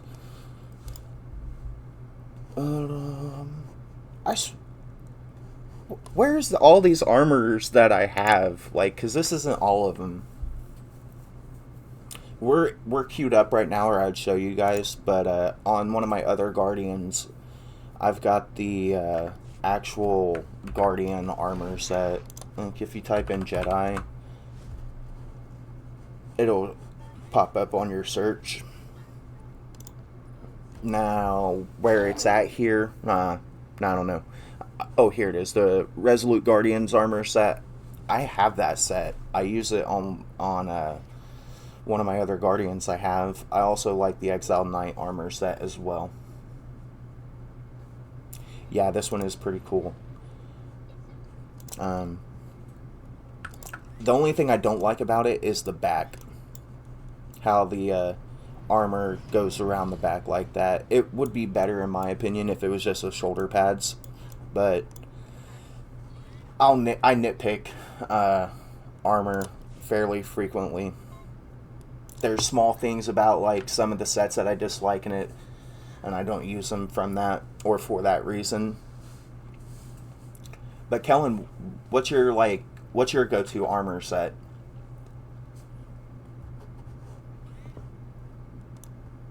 Because everyone knows Space Barbie is the true end game.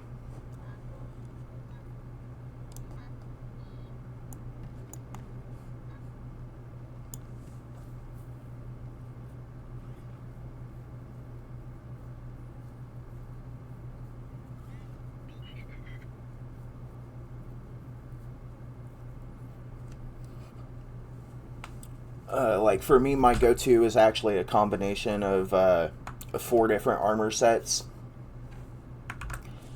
While we're waiting for this queue to pop, I can show you before I have to end the stream, but I'm hoping we can get another match in. So I used the gloves from the Covert Energy armor set. I used the tunic from Jolie Bindo's. And then if I don't use the Covert Energy gloves, I use the Force Apprentice gloves with the Revered Master's belt, the Reclusive Master's pants, and the Exiled Master's boots.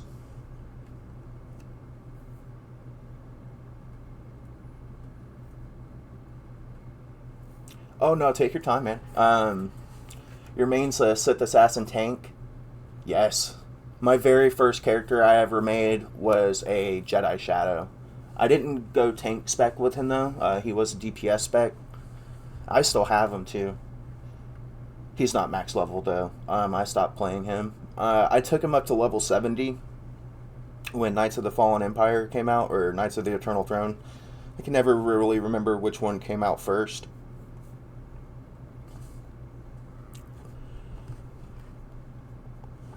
But when we got introduced to Thexan and Arkin is when I took him up to 70. And I don't even think I completed those chapters with him. I was using my Sentinel, which is my main.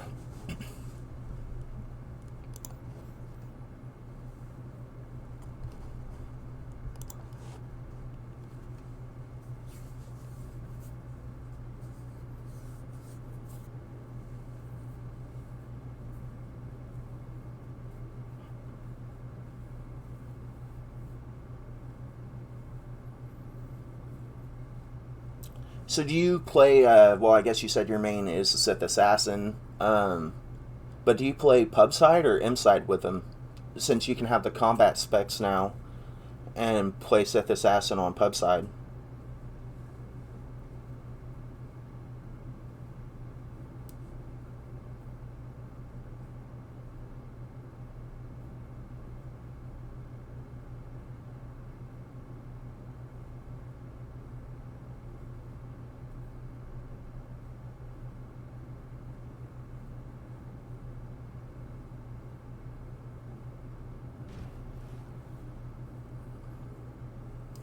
Imp side seems to be a lot more active than pub side. And Imp side also has the best storyline. If you're playing Imperial Agent, it's my favorite class story. Sith Inquisitor is also really, really good. I enjoyed that one a lot too. You're always evil. Oh no. Well, I hope you're enjoying the stream because I'm doing a light side Jedi Let's Play on it, but deep down I do agree with you. I prefer Imp side too, just don't tell anybody. You got better ships for your Force using classes. You got a better ship. The best ship is the Imperial Agent ship. It's the Phantom. So if you remember from episode 1 when Qui-Gon and Obi-Wan... Mandalorians are fun too, man. Bounty hunters. Bounty hunters are great too. I actually haven't... I've completed their main class missions for every class in the game. But I've stopped playing... I don't typically play non-Force users, so once I've completed their class story, I just set them and forget them. And I might go back and use them for RP reasons when I was in a role-playing guild. But I was hardcore chasing the legendary status for a hot minute. And in order to get that, you have to complete every class mission, or every class storyline. So that's what I did. My least favorite class storyline, though, is probably Smuggler, which is... Some people really do enjoy it. It's just my least favorite. And then Jedi Consular would also be down on the tier list as well, because it's such a slow burn, and even when it does pick up, it doesn't pick up very much. It's not very exciting. Kind of in opposite to... yeah. Well, that's something that you can grind for, man. Just set your mind to it. You can do it. Each class mission or each class storyline is like 20 hours.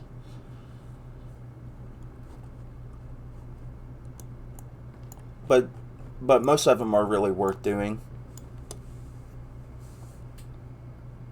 Most of them.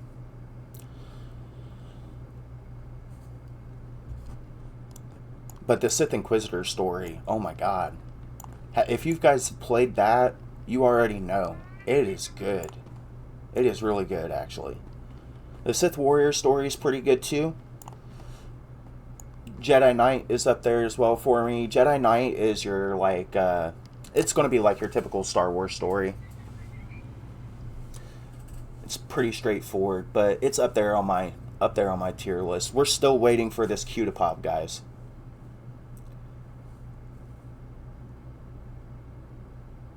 Black Market Duelist MK1.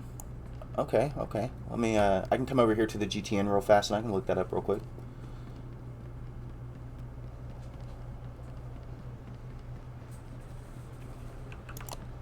There's Arkin, by the way. You can't dress him up. I wish you could.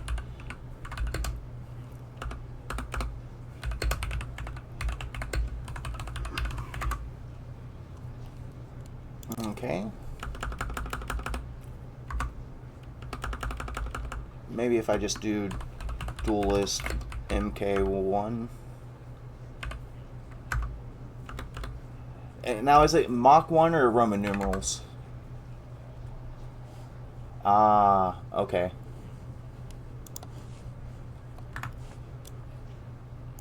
Dang.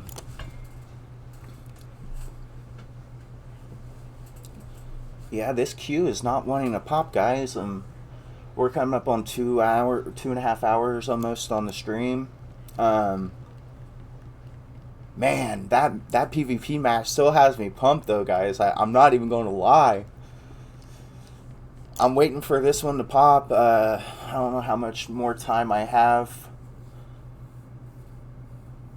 I might have to call it here. Rep. Okay. Yeah, there's a few pieces of reputation gear that I like. I'm actually here. I can actually show you guys real quick, because I'm gonna have to end the stream soon.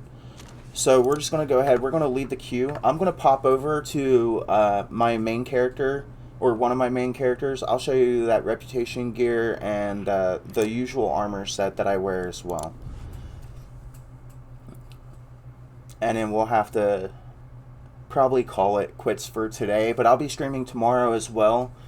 What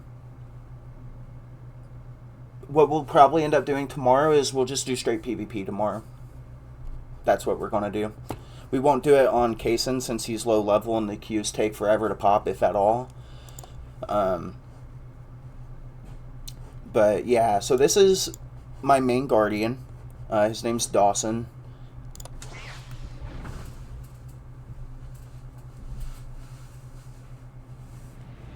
And he's wearing the Osis reputation gear. So I had to grind all the way up to Legendary for that. He's not fully kitted out yet.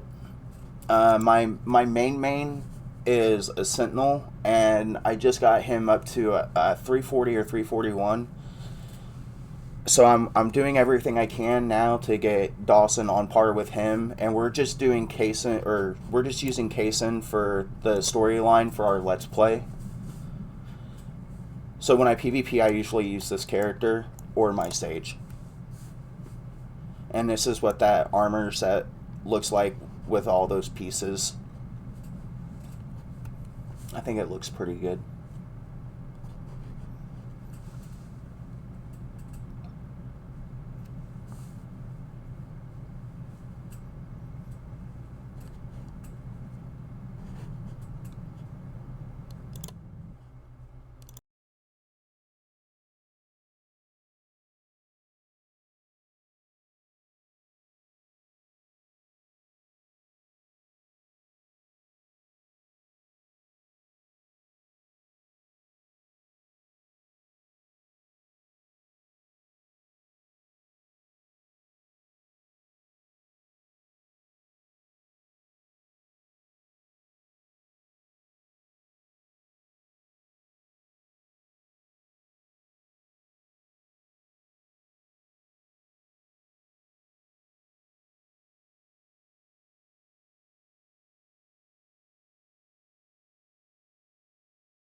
Okay. Yeah, no worries, man.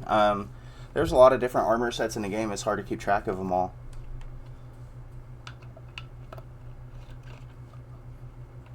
Maybe I'll get to the point of, like, Asmongold, where I learn literally every set of armor in a game.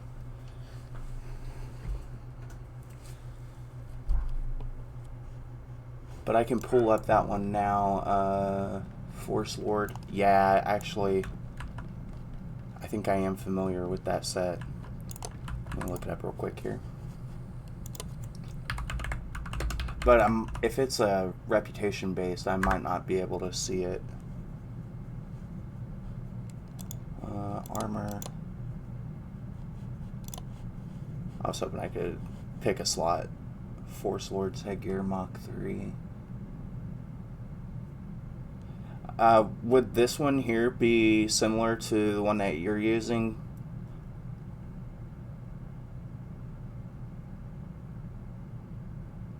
Not even close. Okay. Okay. And we also need to keep in mind, too, that the armor sets will look different, too, whether or not you're playing on Imperial or Republic as well. They do change some of the way the cosmetics look depending on what side you're playing on. Oh. Okay. Yeah, I'm going to have to look that one up. Because now you've piqued my curiosity. Because actually in episode 1 of the Let's Plays, I was actually talking about how it'd be really cool if we could play as... oh shit, what are they even called now? They're the hammerhead sharks. The Flesh Raiders. Oh my god, how did I forget what they were called? I was saying I wish we could play as like the Flesh Raiders, because I like their character models. They look pretty cool. And I say that, and like all my main characters are all human. I've got some alien races that I play as. I play as a Zabi, I play as a Nautilin, and I have a Sith Pureblood as well. But that's about the extent of the alien races that I tend to play as. Oh my gosh, we've been streaming for almost 2.5 hours. I was going to call it here, guys, but you know what? I switched over to my level 80. So let's go ahead and we're going to queue up again. We're going to queue up. We're going to do a match or two with this guy. That's what we're going to do. So I do stream every day. I try to keep my streams around 2 hours, give or take, a little bit more, a little bit less. I'm really new to this. This is like my 4th stream, so I'm hoping that I'm doing okay for you guys. How's the volume? If it's a little off, let me know. But I'm trying, I'm learning. All of my VODs I upload, well, specifically for my Let's Plays, I upload on YouTube as well, so if you miss them on stream, you can watch them there.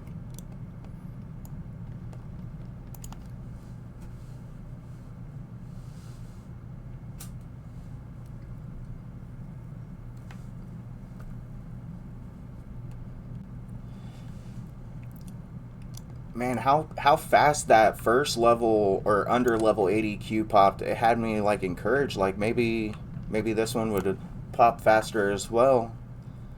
I'm gonna switch up my interface a little bit. I have been trying out a new layout, and I kind of have been enjoying the way it looks and stuff, so I'm gonna switch that back.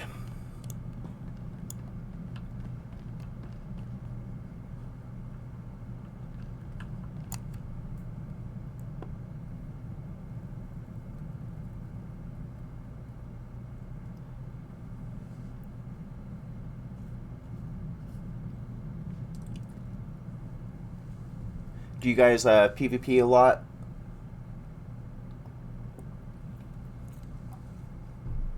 Or let me ask you guys this, do you guys wish that they would bring back ranked PvP at all? Or are you glad that they did away with it?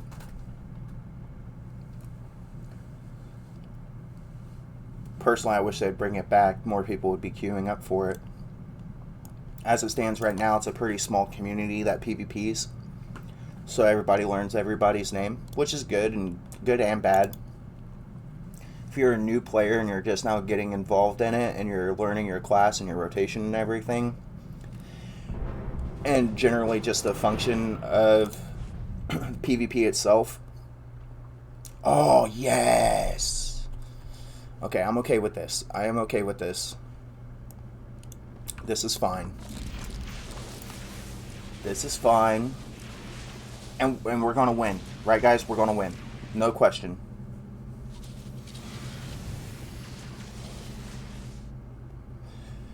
Remnant Arcanian Inquisitor armor set.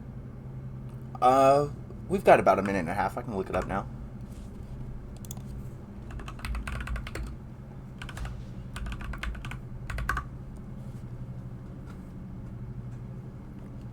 Remnant Arcanian Inquisitor. Ah, yes. I do know this set. Okay, okay.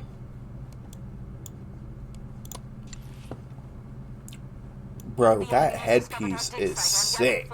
We must maintain control of our anti-air turrets.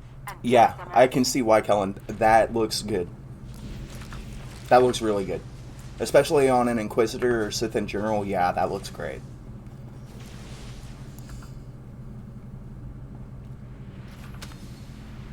But yeah, I wish they would bring back the ranked PvP. More people would queue up. The community for it would grow. But I kind of also enjoy how small and tight-knit it is, because everybody learns who everybody else is.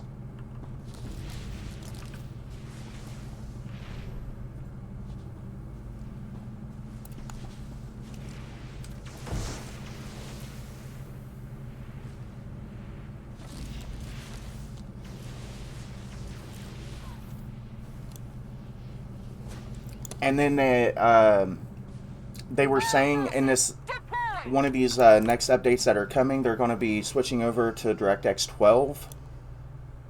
And I'm excited for that too, because I'm hoping that improves a lot of the quality to the game, like when it comes to like lag and things like that, especially in PvP. Because it can get pretty brutal. We got 2 going there, so I'm going to go ahead and move over to mid, see if we can push it.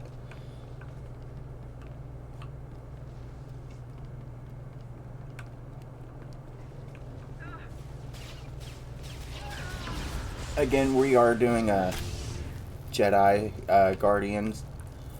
Do I want to go mid? Nah, fuck it, they got mid. Let's stop them from taking theirs, so we can get some points on them.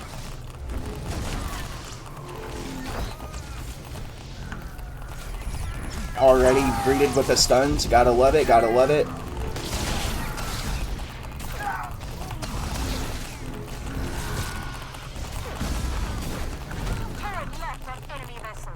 Yes, okay, it took us a little bit of time to get it, but they got it. As long as we can stop them from getting theirs for the most part and build up a little bit of damage on them, we'll be okay. Okay, where's he at? Where's he at?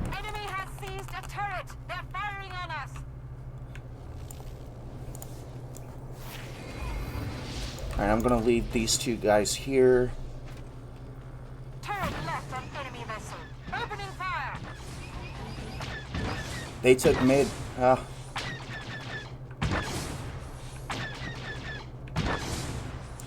Let's see if we can take it.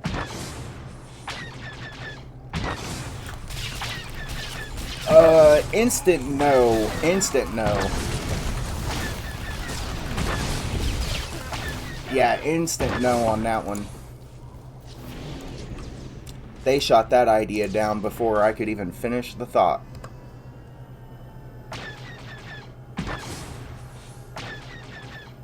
Yeah, proper freaking ambush, man. I was set up for failure. Man, you know, I'm not the greatest at PvP. At all, by any sense of the means, like, at all, but I enjoy it. It's fun, it's something to do, and if you get a good group together, it can be fun whether or not you win or you lose. My biggest tip I could give you when it comes to PvP is play the objective, especially in game modes like Hutball. Especially in games like Hutball. Play the objective. Because most of your team is just going to be focused on killing and doing damage because they think that's what defines them as a good PvP or not. And in my mind, it's your wins. I don't care so much about your KD as I do your win-loss ratio. When I PvP, I want to win. I don't like losing. So this Sork is bubbled, so he's immune to most damage. And I'm stunned. We're gonna leave him. We're gonna leave him.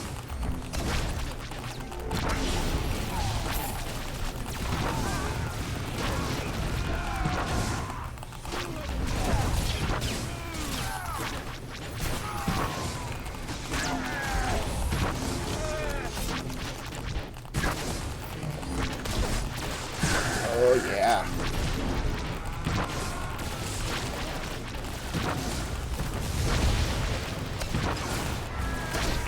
And stun locks for days. I mean,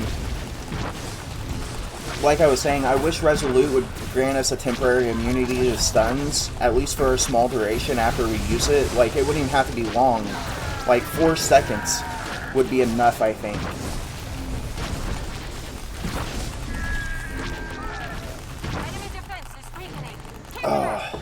Come on.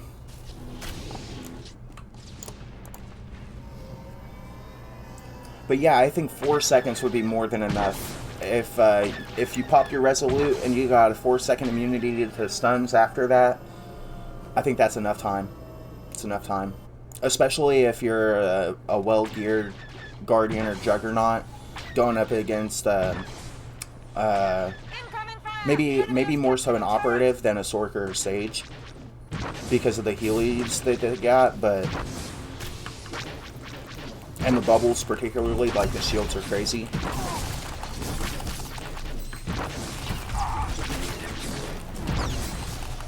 Oh, wrong button, wrong button. Way to go, Rune.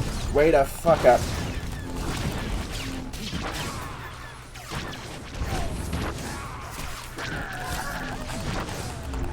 Oh, we need to capture another one of these turrets. We need that second turret back. We gave them one, and we shouldn't have.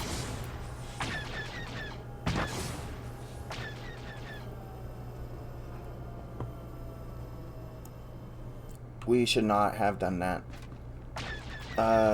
Looks like there's a few guys over there. 2 there. We're taking too much fire. We must turn the tide. We have to take mid. I don't think I'm gonna be able to do it by myself. No, it looks like they got more people inbound to help them there too. Man, I'm gonna screw myself. Pop our shield. Pop our shield. Just where's my Saber Ward? See, I got so used to playing on Kaysen that I forgot where all my buttons are on this guy. Oh my gosh. It's fine. It's fine. It's fine. We're still up by a little bit. If we can just take that turret back, we'll be fine.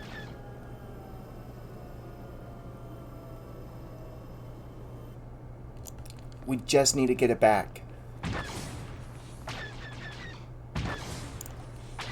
I'm kind of heartbroken that we even lost it with as many people we had over there, but I mean, it happens. It's not the end of the world. Not yet, anyways.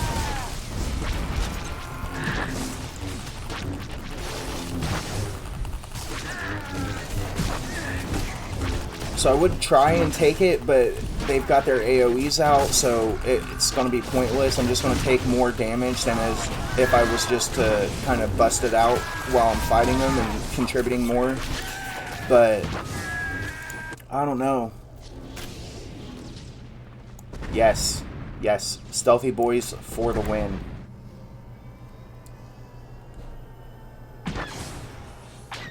Stealth is huge. That's probably why I like my Sentinel so much, because they have that temporary stealth. It's nowhere near as good as, say, an Operative or a Shadow or an Assassin, because it's a very short duration. I think it's like 30 seconds or so. But when it comes to Sentinels, and each class has its own kind of play style and what you want to be doing, or how you want to be fighting, especially in PvP. Sentinels is you do damage, but you take a lot of damage too, so you want to pop in and pop out, and it's a lot of bobbing and weaving. Whereas with your Juggies and your Guardians, if you have a healer and you can just power through that damage and just wreck them. But Sorks and their shields and their AoEs and their stuns, I really recommend them for PvP. If that's something that you're interested in focusing on, those are the classes I'd recommend. Anything with stealth, anything with a lot of stuns. Because you're just going to annihilate. Yes. Yeah. Imperial Agent is S tier. It's my favorite class story. Okay, looks like everybody's given up on East. So let's join them in and pushing in mid. Do our best here.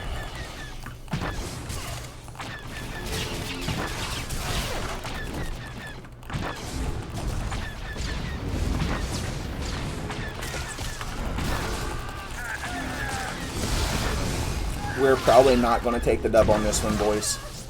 Probably not at all.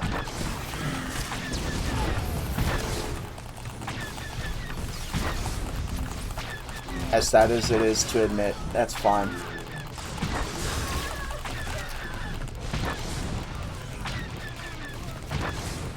At the end of the day, all I care about is whether or not I contributed to my team. I just don't want to be the guy who's responsible for us losing. That's why I don't like to tank in games like this. Because I'll feel like I let everyone down. I don't like that feeling. Oh man, look at that. We took the L, boys. Oh my gosh. Oh, we took the L on that. We didn't do too bad damage-wise. Man, only 4 kills. For shame. For shame. We could have done so much better, I feel like. Oh yeah, the Imperial is better. I think that the fact that they have cookies is what makes them better.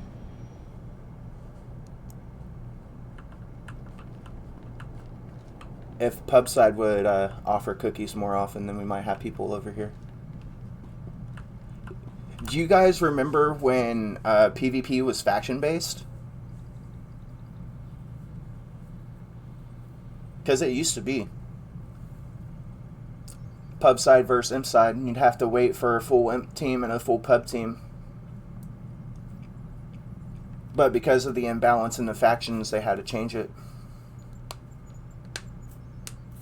You'd have full teams of imps waiting for pubs to queue that would never queue.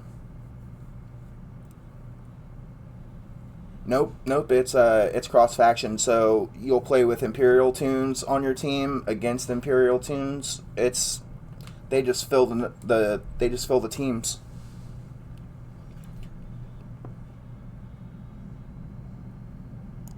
Yeah, the factions used to play a bigger role in everything, but now they've changed it to where it's almost unimportant. Doesn't really matter too much. Oh man. Alright guys, I think that's where I'm going to call it for today. Tomorrow I was going to pick up our Let's Play, but instead I think I'm just going to do PvP. We'll just PvP on Sundays from now on.